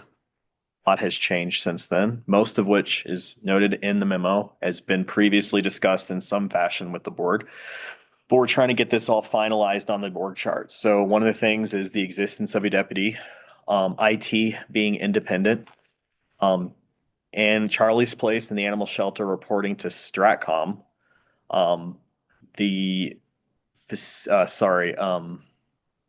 Special projects reporting to internal services. And that is, I think, as far as the changes go. I just wanted to bring up the old chart to show where we started. Megan, can we bring up the new one? Is that a Freudian slip having to do with my recent birthday? Yes. I don't know, what did I say? The old George. The old George. Oh, Oh, the young George. yeah. George. Young George. You turned 40. Congratulations. I was gonna say that George was the only signatory to the old org chart. Oh. So this is the new one. It looks a little bit different, but primarily the changes are as noted, which we've talked about as far as the budget process and some other times, but we want to make these official. Animal shelter and IT will now report to internal services. Water resources and special projects will move to public lands. Public lands will be created as its own department rather than having basically staff report straight to the StatCom director, which basically created a situation where there wasn't a lot of movement on the ROMP, as that director position generally does not have a lot of bandwidth to do management level stuff as far as day-to-day activities. What previously happened between the old chart and the new chart, for transparency with the board and just history, was originally the StatCom director was eliminated when the StatCom. it is basically planning and building. That's the old way it was Strategic and described. community Strategic and community planning. It's not a very clear title. So we'll get to that in a second, but it also included the animal shelter, which was kind of an odd placement for the animal shelter, quite frankly. So what we're proposing, and what happened when Amy Saxton departed, was that FTE was transitioned to create a manager level position for the public lands department. The issue is that strategic change was envisioned with the deputy. The deputy would serve basically as the de facto director of building, planning, and public lands. But now that the deputy is gone, the big proposal I'm coming to the board for, which is already approved in the comp plan previously, but I said that I would come back to the board with an org chart before we posted the position, would be an internal recruitment for bringing back now some version of that director position, which would now be called the community development director. The reason we call it the community development director is, one, that's actually a title we can comp against other counties, because the strategic and community planning division doesn't exist in other places. So that helps with pay adjustments. But by primarily without the deputy serving as the de facto manager of those three arms of essentially land use, it's very difficult to keep a cohesive narrative for land's use through the entire process. I cannot tell you how many times I have requests for easements or things like that that involve building, planning, and public land. And so I then, as the manager, have to quarterback that project through three different divisions that don't have a unified supervisor. It's also critically important that the way we interpret zoning at an application is how we also interpret it through the life cycle of the entire project, when it's going to building, when it's going to code enforcement potentially. Public lands needs to be more involved as far as the acquisition and management of those lands as part of a larger strategy that involves all of the land in the county. We do have a standing request from the board that any acquisition that is looking to become open space gets reviewed by planning to make sure it's not developable. And so by having that director back and really having them lose the responsibility to the animal shelter, which didn't really align with this, but have a more robust public lands department, we're really looking for that position to create a very unified infrastructure on all of the different mechanisms that go into land development. Because previously, having the water bank separate meant that water was disconnected from land use, which is not ideal. We want every decision made as far as how we use our very limited land and our very limited water and our very limited ability to really do a lot to be looked through, to have one cohesive conversation with one person that owns that entire life cycle. So as the nuts and the bolts, how I'm proposing this will work is I will put an internal posting. We have talented managers in that division. Someone will be selected to become the director. They will then come back to the board at some point over the next year, potentially at the mid-year check-in on budget, talk about their capacity, talk about potentially moving positions around to make that division work more efficient, to figure out how to really make a unified process and make sure that we have abilities for positions to do work for both building, planning, and public lands, that they're doing it. Right now, there's a little bit of silos that exist where I only do building or I only do planning. I think there's some opportunity to potentially have FTEs cover wider and flatter, which is what we're really trying to do across the organization. But I do need some single person, because of my limited capacity to micromanage a land use process, that owns the vision from conception to building, to enforcement, to potentially any public lands or water impacts. And I think having a single person to be able to do that is going to make that a little bit more effective. We also, so that's kind of the proposal. This is a net zero FTE increase. We think we can absorb any budgetary adjustments within the existing budget for those 3 departments as far as that land use, but I want to give that new director time to potentially propose additional capacity if they need it, because or reorg the division to potentially have positions cover more responsibilities where they have capacity. But that will be a conversation that will come back to the board before any of those decisions are made.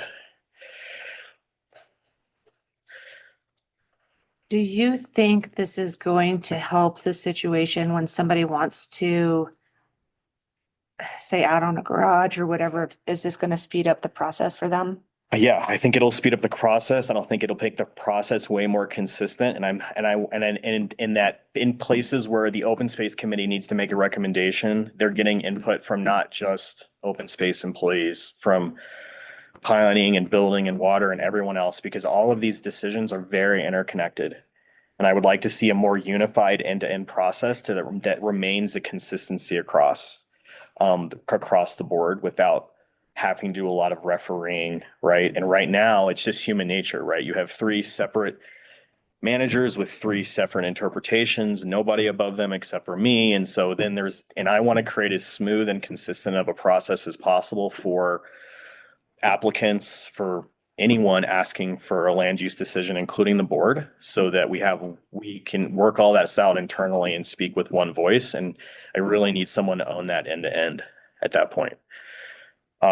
Having separate enforcement from zoning, from public lands and water, and it creates just a lot of communication problems.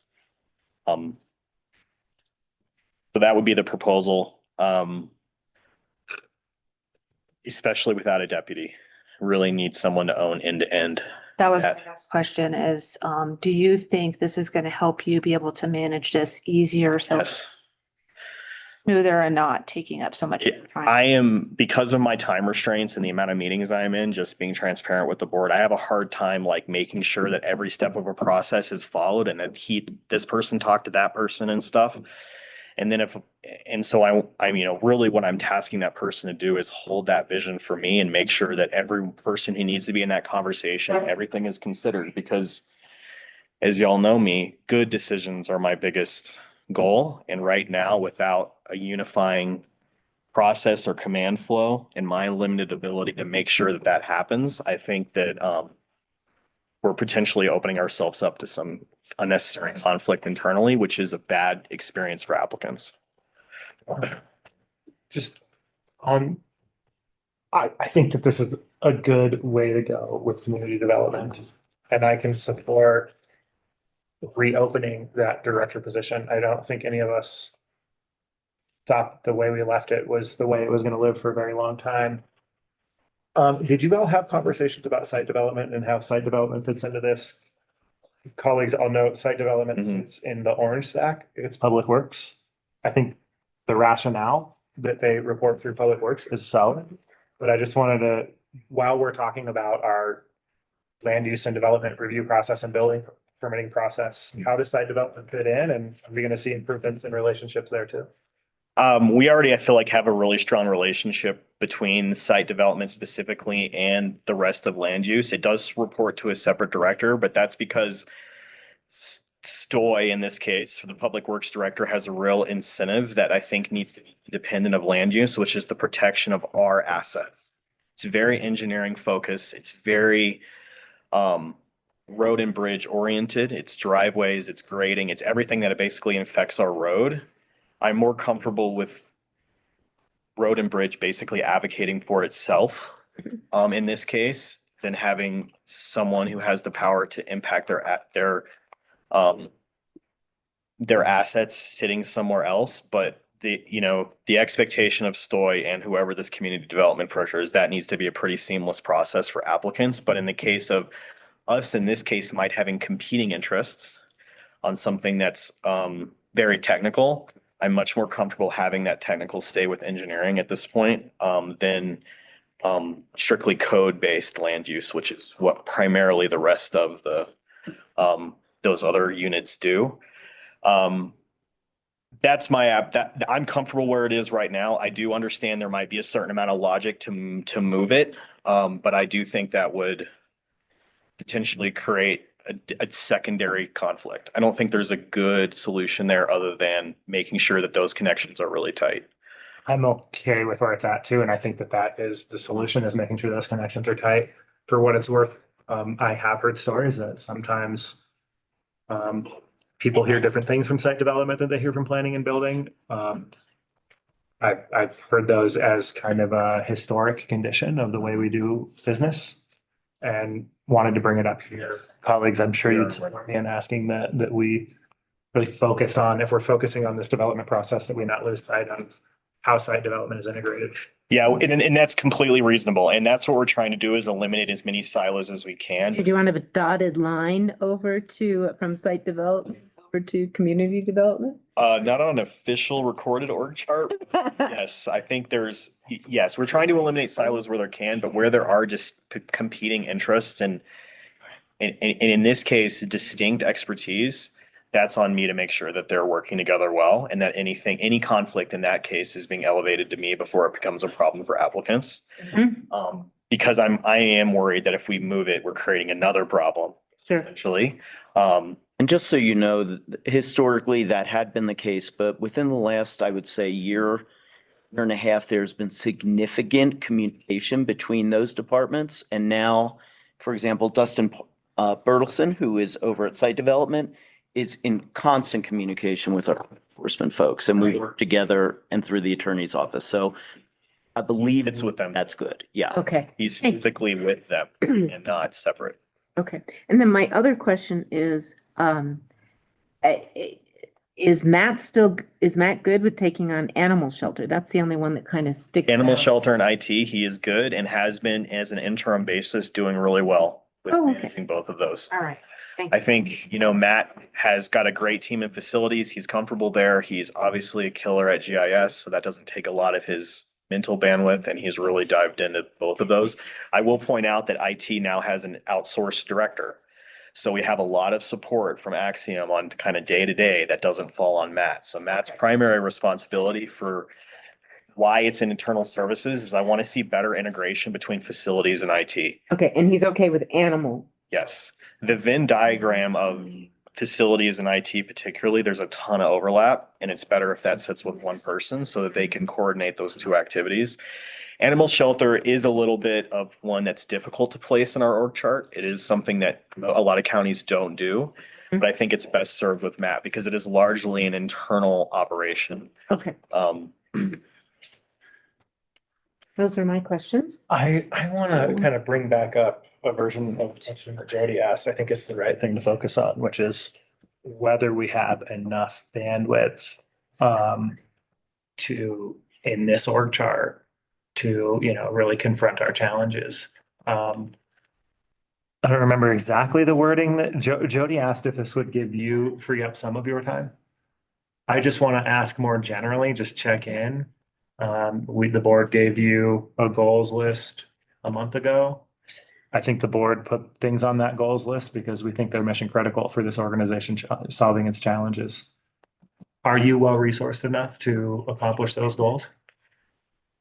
I think this puts me in a way better position. I think it's a dynamic conversation as some other things have come up already this year that are taking a lot of my time.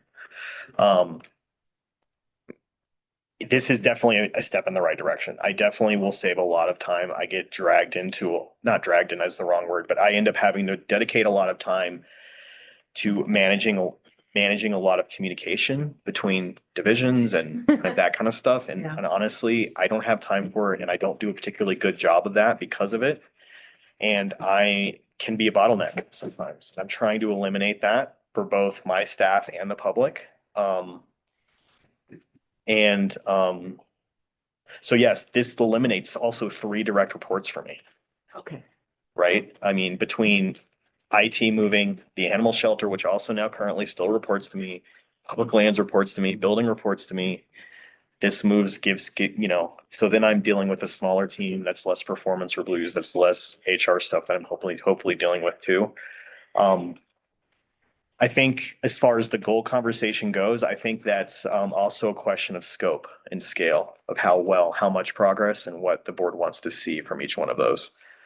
That I think we need to have on an individual basis, but this does give me more capacity. Is there a check-in time on this? Like we give it 6 months and kind of check in to see where things are at? Yeah, well, we will, that group, particularly if the board approves the position, hopefully we can get the hiring done over the next month. And then they'll have another month before the mid-year check-in on budget. I think they can speak directly to any capacity issues they're seeing. I am a little concerned about how much work is going through using the new org chart terminology, community development at this point. We are getting way more applications for development than we've ever gotten historically. And so there is a lot going through an extremely lean department right now. So I do think asking an internal hire to do basically double duty for a while does have a natural clock. I really don't want to burn anybody out, but I do think we need to give them some time to come to the board with an informed proposal. And I don't want to make that decision for them without seeing how the dynamic of that flows can work through. Because the ultimate goal, as the sheriff mentioned before, is that we're able to handle the work as efficiently as we can with limiting our budget impact, right? And that requires people to sometimes wear multiple hats. And I think in places where we can find that efficiency, we're looking for it, but that's going to take some time for that director. Colleagues, we have a 6-month budget review that I imagine would come in July. Yes, Feels to me like a natural check-in point. That's where I was planning to bring in any issues that we're having with capacity in that group. Only the other issue is planning itself is very cyclical, right? Sometimes you have no applications, sometimes they come all on the same day. And you're still meeting the same timelines with the same staff. So right now, there is a lot going through that department. Building also has the WUI code, is doing code enforcement. They're doing a lot of things they haven't done before. STR regulations. So there's a lot of work being churned through very few FTEs. So I do want to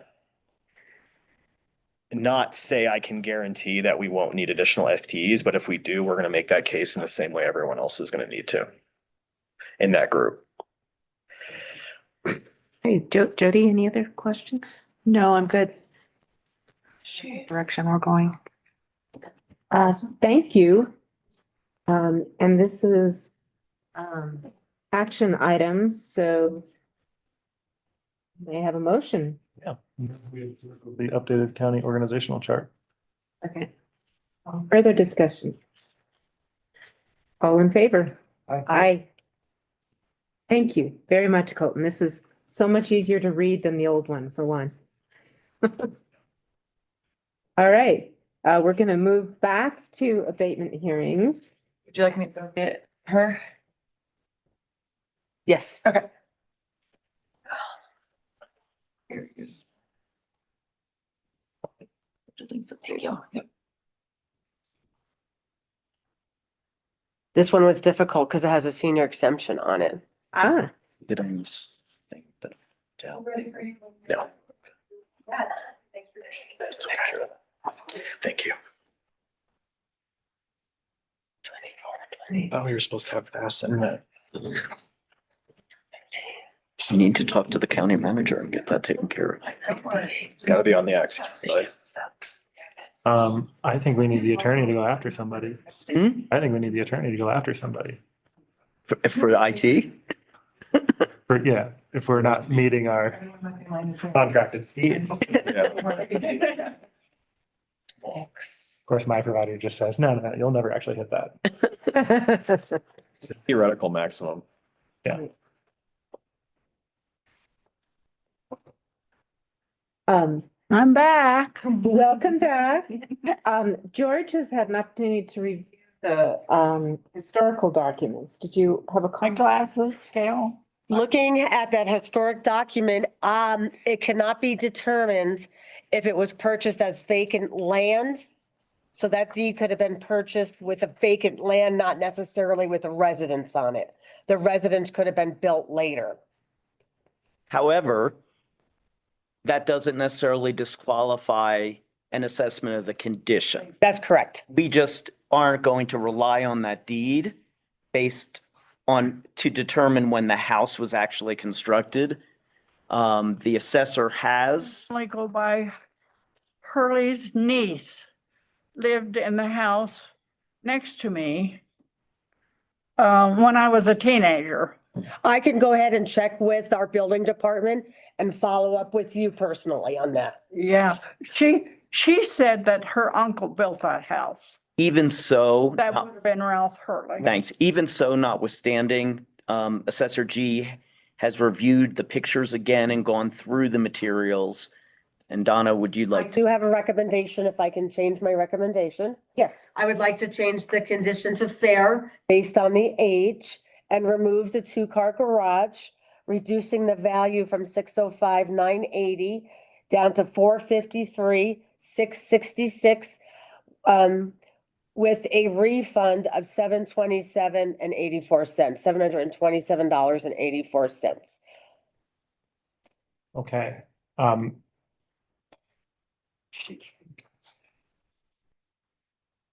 Okay, they're Yeah. giving you a refund. Will that work?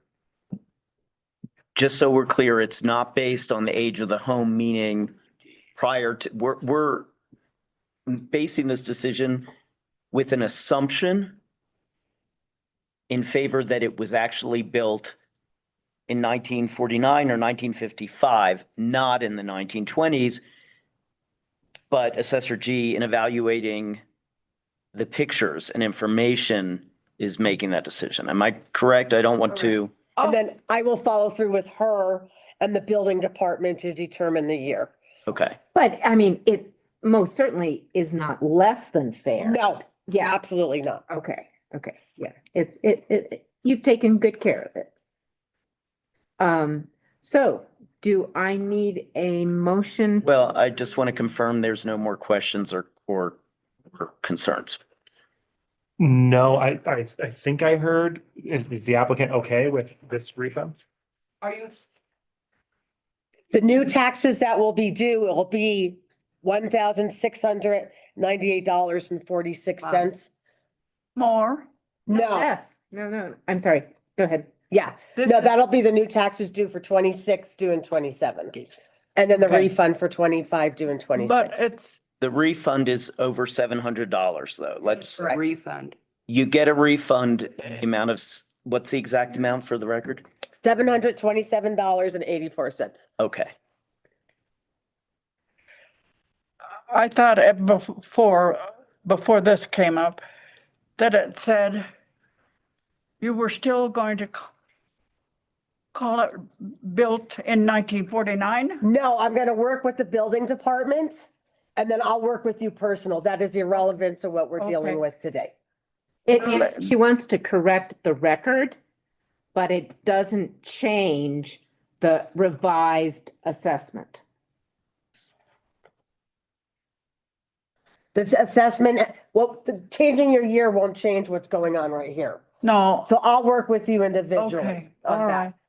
Okay. Yeah, All right. so I'm making a recommendation to reduce your value to $453 and, wait, $453,666. Okay, Well, that's doubling it, but Well, no, the value previous, we'll talk about that later, but the previous value, what had a $55,000 adjustment on there. So you're seeing a lower value than an actual value was. well, I thank you. You're welcome. I thank all of you. Sure. Thank you. Thank you. Yep. Ready for a Thanks for motion? coming out. Yeah. All right. Jody. I would like to make a motion for case number 2610, consideration approval of assessor's recommendation to approve petitioner's request for abatement or refund of taxes and order directing refund of 2025 taxes in the amount of $727.84, prorated by all jurisdictions receiving payment thereof. Second. Any further discussion? All in favor? Aye. Aye. Aye. Motion passes. Thank Is you. that right? Thank you. That's perfect. Pardon. It was, and the senior exemption made it even worse. Right. Because I don't see the taxes due until, I see it before the senior exemption. Oh, okay. No. Oh, okay. Okay. That's. And now we're moving on to, John, Serdinsky. Yes. Would you like to come take a seat so we can hear you on the speaker there? And I have a handout here Thank you. rather than, Before you start, we're just going to read into the record that this is case number 2611, and it's consideration of assessor's recommendation to deny petitioner's request for abatement or refund of taxes. And then the chair is going to start by asking the assessor to comment, okay, and then you'll be able to speak, sir. Okay, this is case number 2611. Property that is located at 296 Normandy Road. We have a current value of $854,660. We have 4 comparable sales. First comparable sale being on 253 Normandy Road, coming in at a value of $839,466. A comparable sale at 433 Mary Beth Road, coming in at a value of $1,096,082. Third comparable at 65 Cottonwood Drive with a value of $998,702. And then the fourth comparable at 405 Witter Gulch Road at $899,650. Based on the comparable sales and the adjustments made to make them apples for apple, we are recommending a denial. State law does require us to do it based on the sales approach valuation every 2 years. He's asking for a 2025 abatement. That was based on the sales that occurred July 1st, 2022 through June 30th, 2024.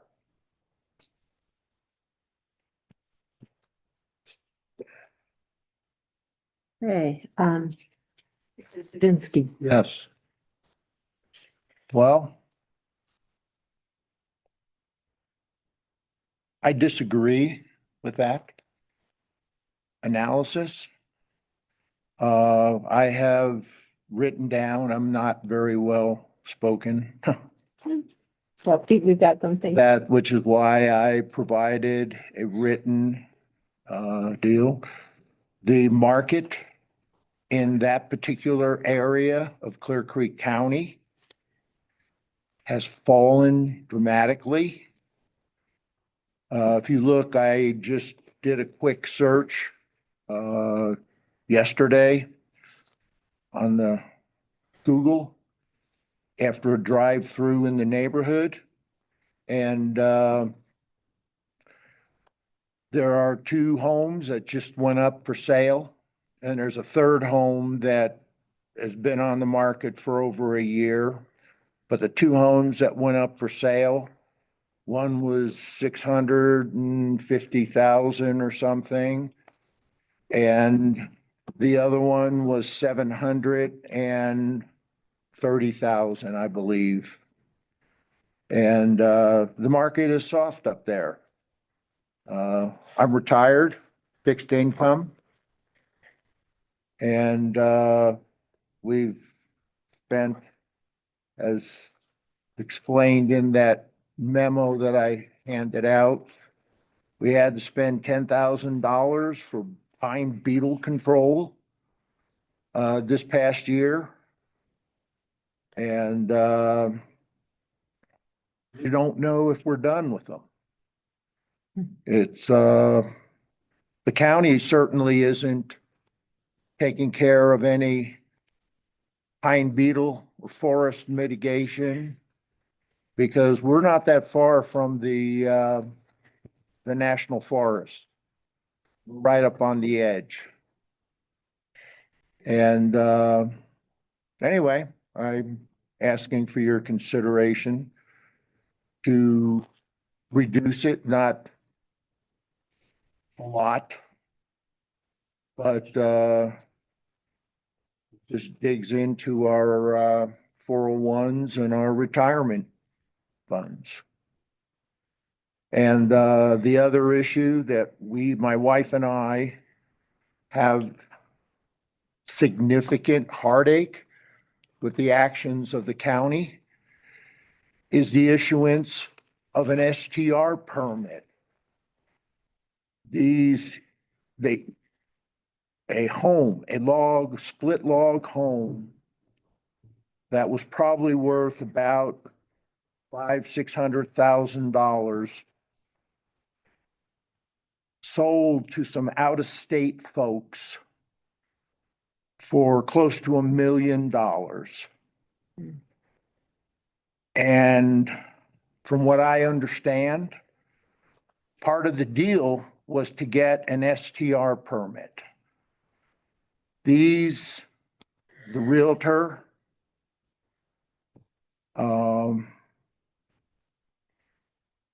put that individual ahead of other personnel who were in line for STR permits when the county moved down that road to start issuing them. And then these people bought it for close to $1 million, $915,000, way over the value of the property. They pumped another $250,000 into it for renovations and updates, one item of which was a 3-burner fire pit. We cannot go to Farmers, State Farm, you name it, just regular home insurance companies. We are in an exceedingly high fire danger area. And we investigated this installation of this propane, massive. I think the burner platform is about the size of this.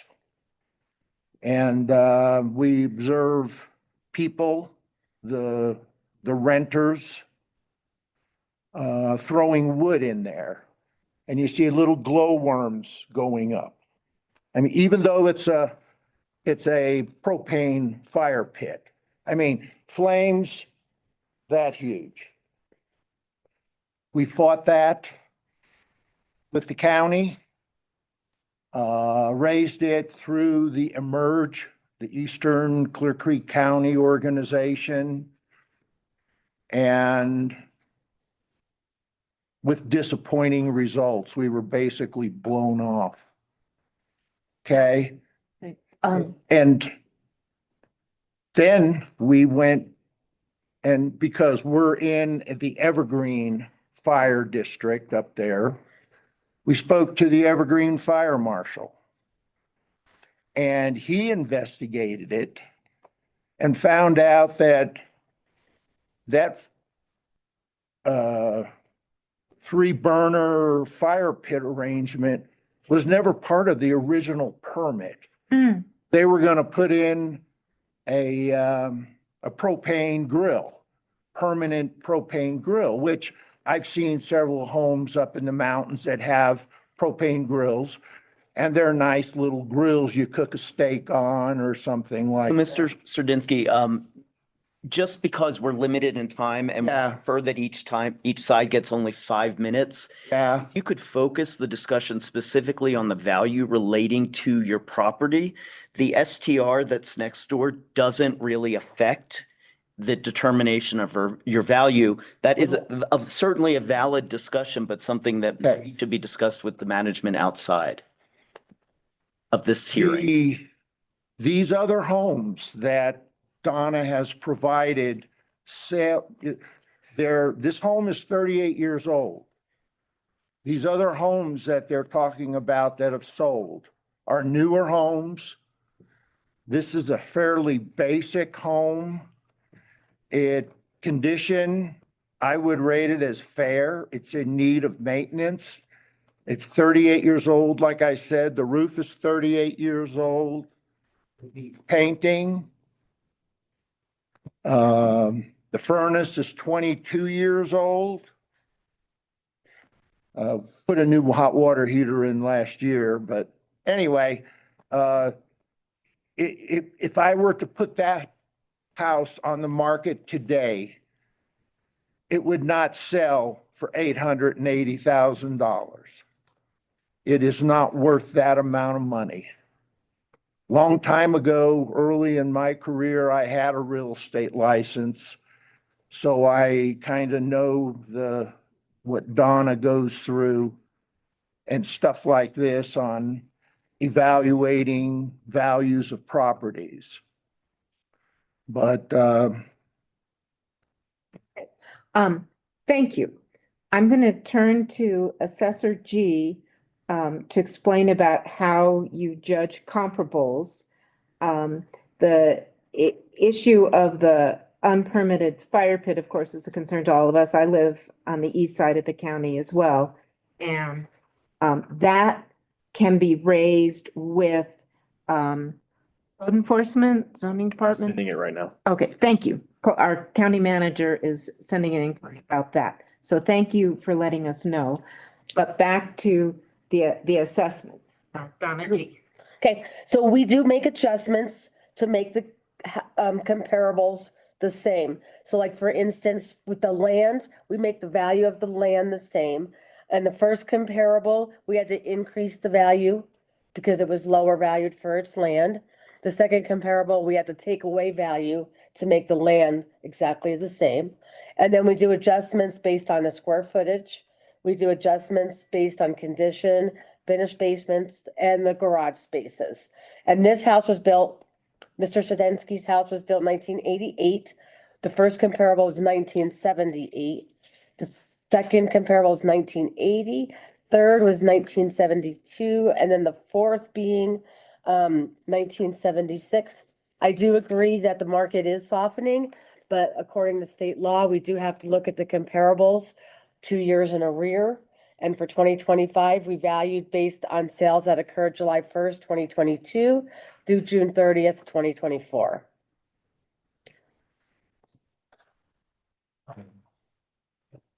So all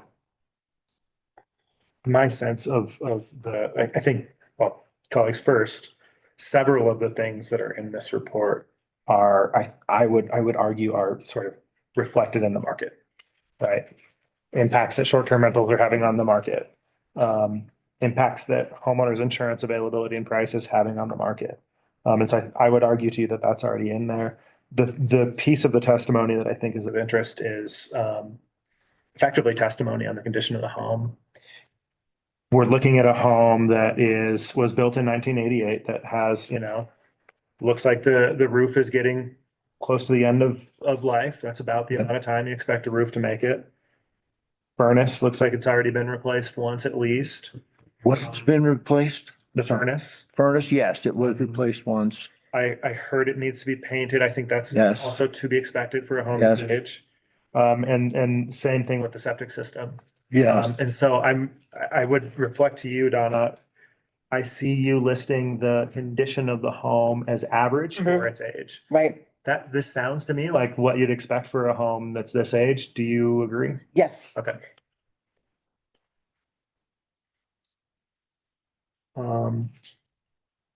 I don't have any other questions. I agree with the assessor. I do have a comment, but I want to get through the case because it's not a factor in the case.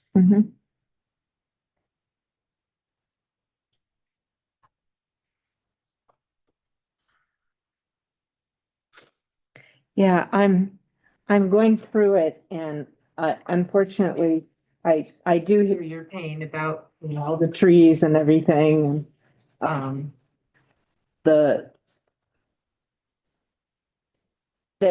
one of our problems in assessing is the state law does make her do it in arrears and, so the go-go years of, 23, 24 affect our home values right now. Next year, they may go down, which will help. Or level out. Yeah. And there was adjustments for 23 taxes due in 24 and 24, what taxes due in 25. Oh, There was no adjustment made for 25. There will be adjustments made in 26, due in 27, so you'll see some relief in the next tax year. and senior exemption has already been, I don't know if you have a senior exemption. Yes, You do have a senior well, exemption? yeah, and that is what I had spoken to you about that. Because you just applied, earlier. right? Pardon? Did you just apply for it in 26? No. Okay. I'm 78 years Okay. old. So then he probably got, my computer froze up. I'm having a bad day. Do you need me to pull it back up? I'm not kidding. Donna, you're doing great. Yeah. Pull it up. No, that's okay. so you did it would have automatically been factored in because of his age. Yes, if he applied for the senior exemption, yes, it stays on the account. Let me ask a question, please. This senior exemption, my understanding was initially that was like a $250,000 value deduction. It's 50% off the first $200,000 of value. Okay, so they changed it then. It's always been that way. It's always been that way? Correct, yeah. Okay. All right. Thank you. Yeah, I agree with George, just because my house was built in 92 and this seems reasonable for a good average house. I don't see a basis for dropping it down to fair. We could ask if the other conditions are true. It's on a gravel road, it's Gravel. the topography is right, it's, Yeah, the property just where the house sits is the buildable part of the property. The rest of the property is straight down the mountainside. safe. And it's inhabited by the deer, elk, and the bear. I'm not hearing any, like, the number of bedrooms is right, the square footage. There've been no improvements, no changes, no internal upgrades or anything in the house since it was built, just maintenance and needs a lot of that. All right, well, with no other points to make over here, I will entertain a motion. Okay, I'm gonna move on case 2611. We approve the assessor's recommendation to deny the petitioner's request for abatement or refund of taxes. Madam Chair, I would like discussion of the motion. Second. There's been a motion and a second. Any other comments? Yes, just unrelated to the evaluation of the case, and I wanted to make that clear because these are not factors that we can use in statute to adjust the value of the home.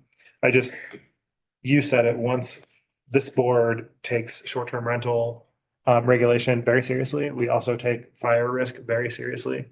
Fires are not allowed in short-term rentals. And I heard the county manager state that they're going to open a case here. They probably need some more information from you about the specific address. But I know that that's a big deal and that. 263 Normandy. So We'll reach out to you. Guys, Get your yeah. complaint, and you guys are blind CC'd on it. Can talk Okay. offline. And then, yeah, so that was the only comment that I wanted to make on that piece. Okay, well, since we're, I'd like to clarify that Emerge is an informational only organization. They meet twice a year. They have the sheriff come in, they have the fire Yeah. department come in. I've attended the meetings Oh, okay. and, I'll see you next month then. well, I find them disappointing because when you raise an issue there, it falls on deaf ears. Madam Chair, I think you were in the process of saying that Emerge has no regulatory authority. Right. You do need to reach out to. That may well be. From us. They may not have, You're interrupting me and it's getting. I'm sorry. I was trying to help make the point that I think the chair was making, Yeah. that encourage you to reach out directly to the county government when there's a thing that's within the government's regulatory authority. Right, and Emerge gives you, usually everyone who speaks leaves their business card, so you can talk directly to, the sheriff, the fire, county commissioners. But in this forum, this is just an assessment hearing. So I'm going to end comment and ask for a vote. Aye. Aye. Aye. Okay. Thank you, Assessor G. Thank you, sir, for Yeah. coming and talking to us. That's always Yeah. important. That's fine. Particularly identifying this fire issue because it's awfully close to my house and I'm concerned too. The next case is Lucy Minor. That's case number 26-07. It's consideration of approval of assessor's recommendation to approve petitioner's request for abatement or refund of taxes and order directing refund of 2025 taxes in the amount of $864.42 pro rata by all jurisdictions receiving payment thereof. Megan, is anybody online for this? I don't see a Lucy Minor. There are some people who don't have last names. If anybody is here for that, if they could raise their hand, Assessor G may be able to let the board know if the appellant intends to be here or if they accept that recommendation. Not indicate whether she would be here or not, but did confirm and receive documentation of the meeting. Okay. And you are giving her a reduction or a refund of taxes. She was a sale within our assessment period. Okay. So do I have a motion to approve the assessor's recommendation? As long as there's just confirming, nobody's on for this, nobody's raised their hand. Nope, I see a Dan and a Michael. They don't have last names, but other than that. Great. Okay. All right. May I have a motion? I will make a motion for case number 26-7 for the approval of assessor's recommendation to approve petitioner's request for abatement of refund of taxes and order directing refund of 2025 taxes in the amount of $864.42 pro rata by all jurisdictions receiving payment thereof. Do I have a second? Second. Any further discussion? Hearing none, all in favor? Aye. Aye. Thank you. The next one is IHS RE LLC, case number 26-08. Consideration of approval of assessor's recommendation to approve petitioner's request for abatement or refund of taxes and order directing refund of 2025 taxes in the amount of $56,992.40 pro rata by all jurisdictions receiving payment thereof. Do we have anyone online for this one? That would be Yep, Dan. Dan is raising his hand. Okay.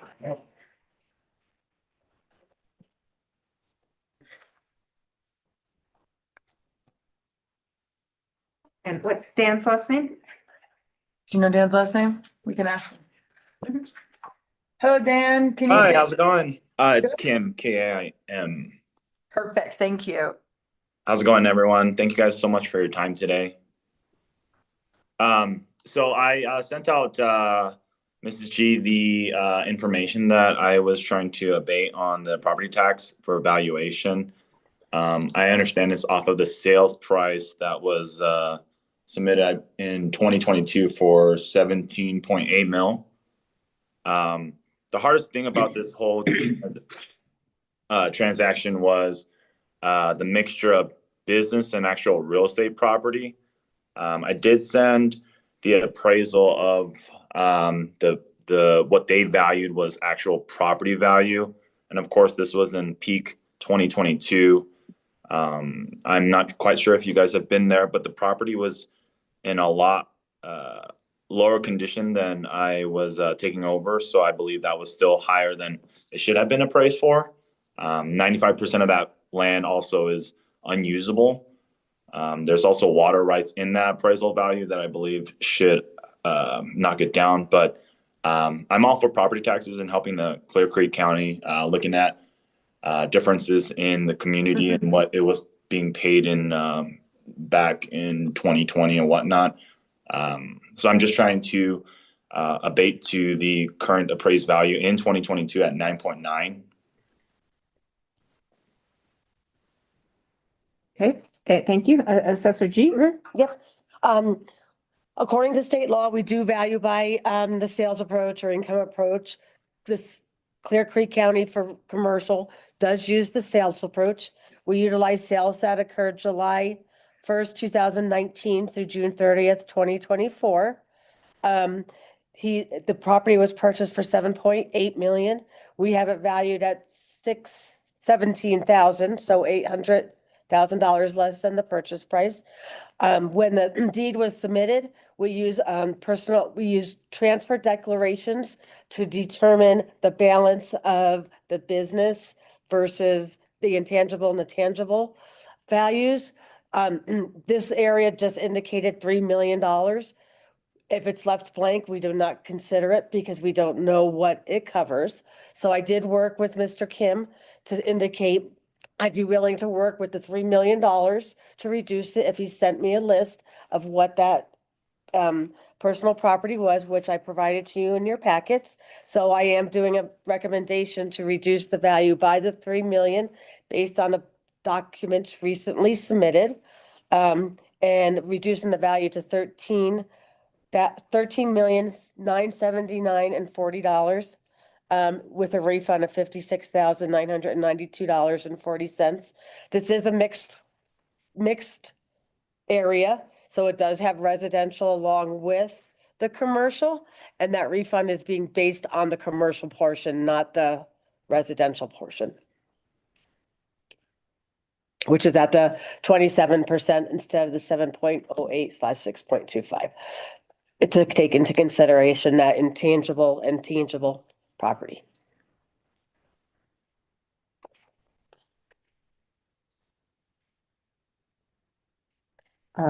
Thank you.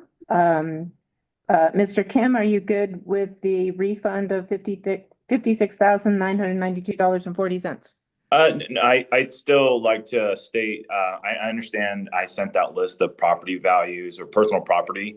I did send Ms. G the appraisal of why there's still remaining to go down to the 9.9 because there's a lot of mixture of water rights. If there was a list for me to get the appraisal of water rights, then I would have done that so myself so that it would go down to what the appraisal has shown as real estate property.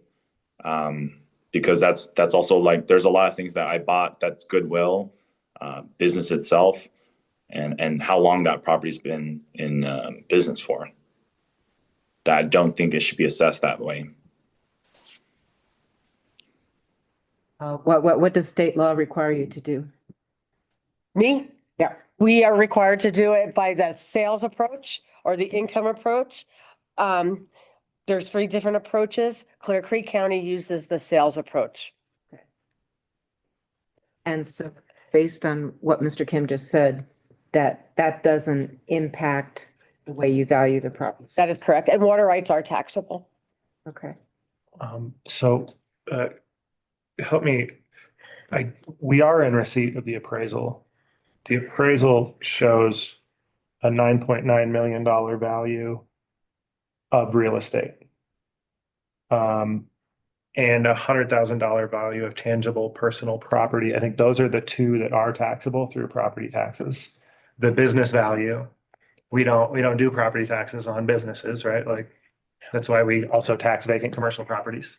Yeah, but that's based on the sales approach though, so the purchase price. But only the purchase price of the real estate, right? So basically the reason you're suggesting. Is that correct? We've always assessed based on the entire sales price, less the personal property. What was indicated on the original recorded documents was $3 million. What was provided to me recently was $3 million. So my recommendation is to reduce it by the $3 million. May I input something just to clarify why it was that way? I'm sorry? Is there a possible way I can input of why it was purchased in that segment of like for the deed for the bank purposes? I'm not understanding. You can speak. Oh, okay. It's fine. Sorry. Okay. All right. Yeah. Sorry. I didn't want to interrupt. We appreciate that. Yeah. So the reason we huddled this was it was an interesting segment of purchase. Given that I've bought other properties in different cities or counties, I did not realize, and if it was that it was off of a sale price for real estate, we would have done it in a different segment for the deed. the bank wanted to do it in one segment, knowing that that we would be able to, classify real estate. But given the fact that now I understand how Clear Creek is, this is not to put anything under the bus of sale price, but I think that it's just easier to show like what is actual real estate so that I can feel good about paying those taxes.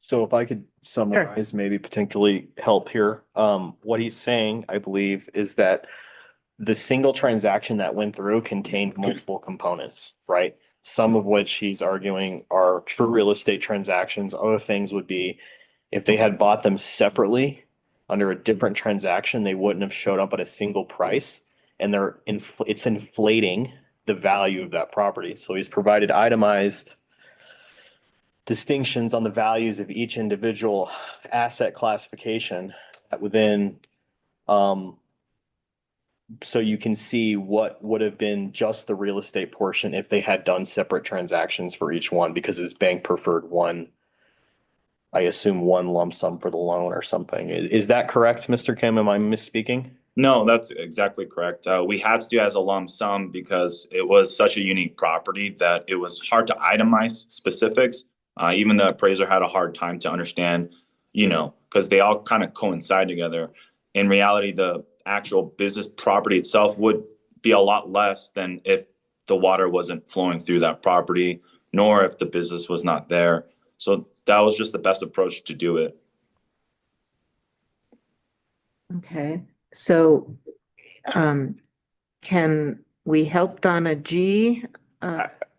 That's a state statute problem. I don't know what is taxable and what isn't as far as You already took off for the. I took off the 3 million as reported to the county. Just for the record, the appraisal that was provided to the board is not in the packet. Elements of that appraisal, the bulk of it is exempt from disclosure under the Colorado Public Records Act. My attempt to redact it and provide you basically a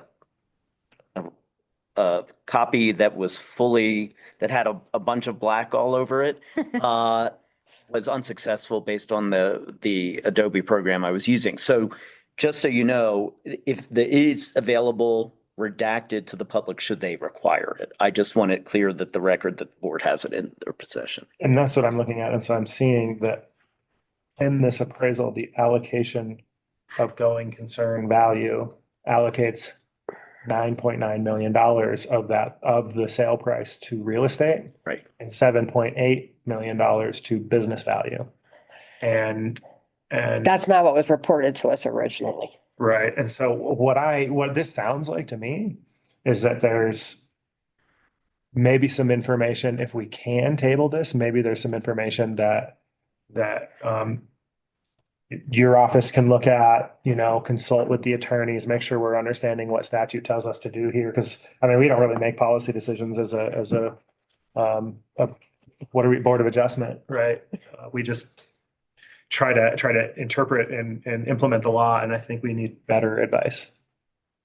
I can work with the state. And that's fine. There's no problem with going back and tabling it. I don't believe that the water rights, for example, are going to affect that, but we'll check with the state, go back and then come back with a firm response. I'm fine with that. Well, let me ask this. Did you review this appraisal in detail? Not 268 pages. It is 218 page appraisal. You are. Yeah.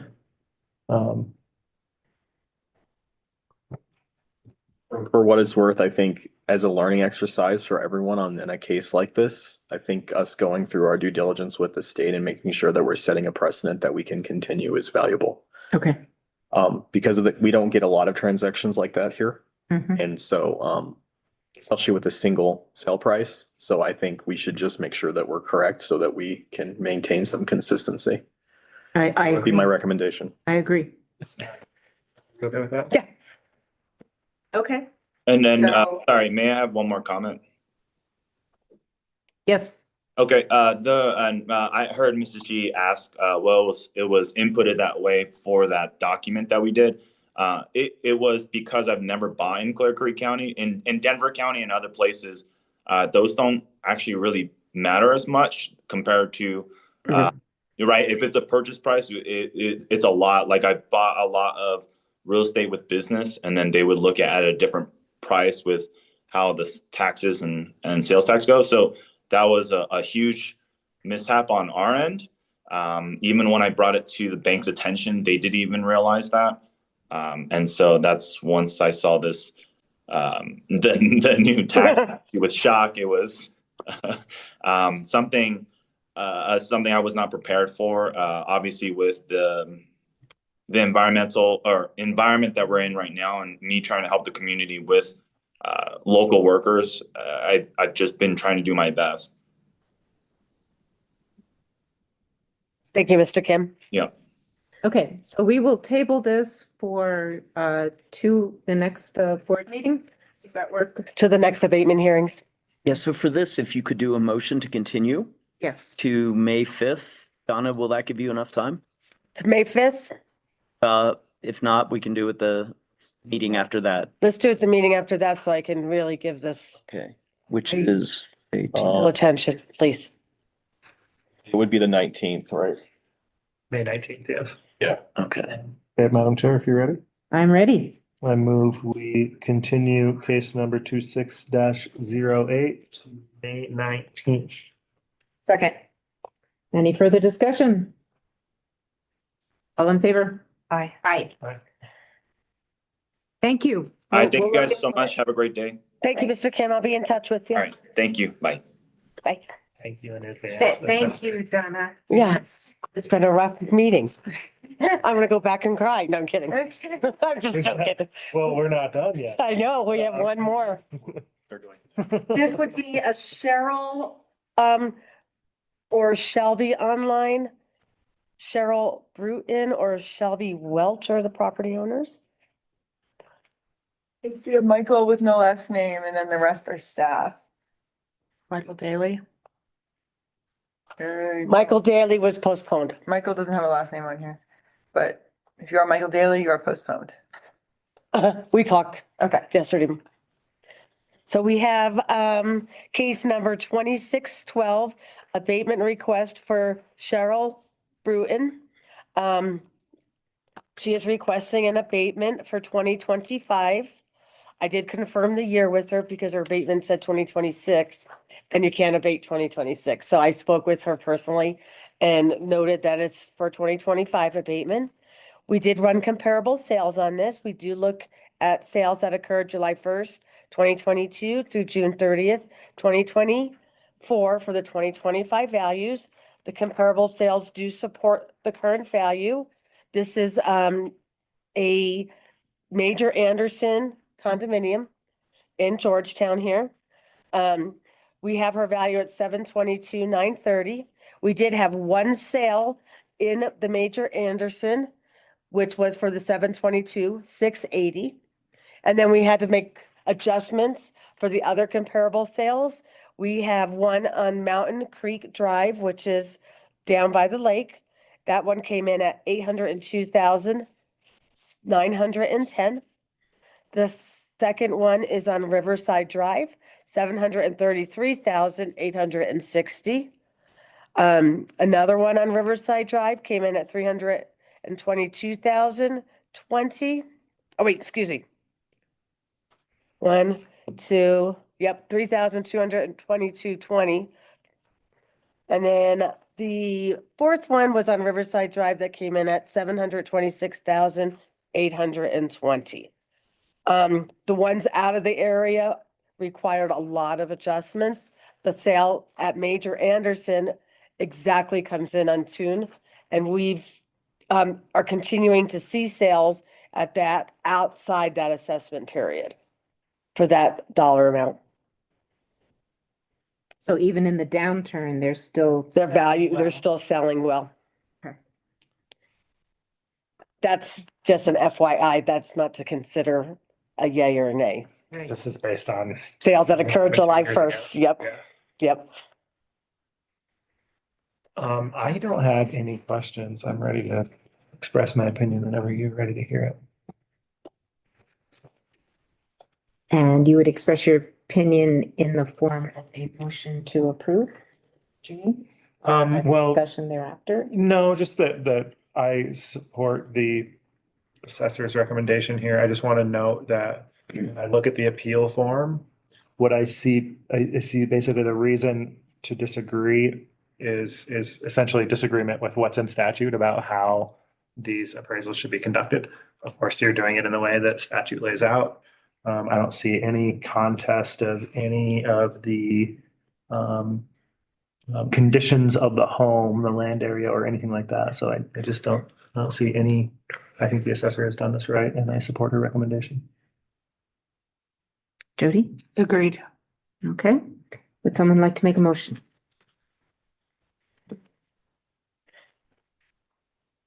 I will make a motion for 26-12 to accept the assessor's recommendation to deny petitioner's request for abatement. Second. Any further discussion? Hearing none. All in favor? Aye. Thank you. Thank you very much. Sorry, it was a little difficult. That's all right. At least it wasn't 65 of them, right? That's why I'm trying to bring them to you on a more regular basis. Oh, good. Thank you. All right. I think the Board of County Commissioners is going to break for lunch, and then can we go immediately into executive session if I put the public on notice? Yeah, it's up to you how you want to do that. That works fine. Okay. If you want to move into executive session, I prefer to do it once we come back. It's just because otherwise it appears nobody knows how long we're in lunch. Oh, okay. Versus that. Fine. We have very short lunches here. But okay, we are going to take a break for lunch. We'll come back and then we'll move into executive session. And I will let you know when we're back from lunch. Thank you.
Board of County Commissioners is back in session for the purpose of going into an executive session. Thank you. We will now, for the following reasons. Okay, so the chair is making a motion to move into executive session for the reasons that are pursuant to CRS 24640224B and D for the Board of County Commissioners to confer with the county attorney for the purposes of receiving legal advice on specific legal questions pertaining to the county's tourism bureau and day-to-day administration of lodging tax revenue used for advertising and marketing tourism, and determining positions relative to matters that may be subject to negotiations, developing strategy for negotiations, and instructing negotiators with regard to accomplishing the most effective operational structure for that administration of revenue. Pursuant to CRS 246424A and E, for the county attorney to meet with the Board of County Commissioners for the purposes of discussing the purchase, acquisition, lease, transfer, or sale of any real, personal, or other property interests in various county-owned parcels and structures, and determining positions relative to matters that may be subject to negotiations, developing strategy for negotiations, and instructing negotiators with regard to transactions regarding those property interests. And then finally, pursuant to 24640224B and D, for the Board of County Commissioners to confer with the county attorney for the purposes of receiving legal advice on specific legal questions pertaining to potential liability and risk exposure arising from public safety responses, and determining positions relative to matters that may be subject to negotiations, developing strategy for negotiations, and instructing negotiators with regard to addressing that potential liability and risk exposure. Second. All in favor? Aye. Aye. Thank you. Moving to executive session.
The Clear Creek Board of County Commissioners has concluded its executive session.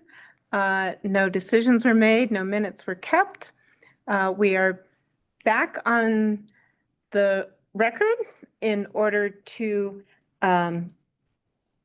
Adjourn. adjourn and go into We are adjourning the regular meeting. adjourning the regular meeting. Thank you.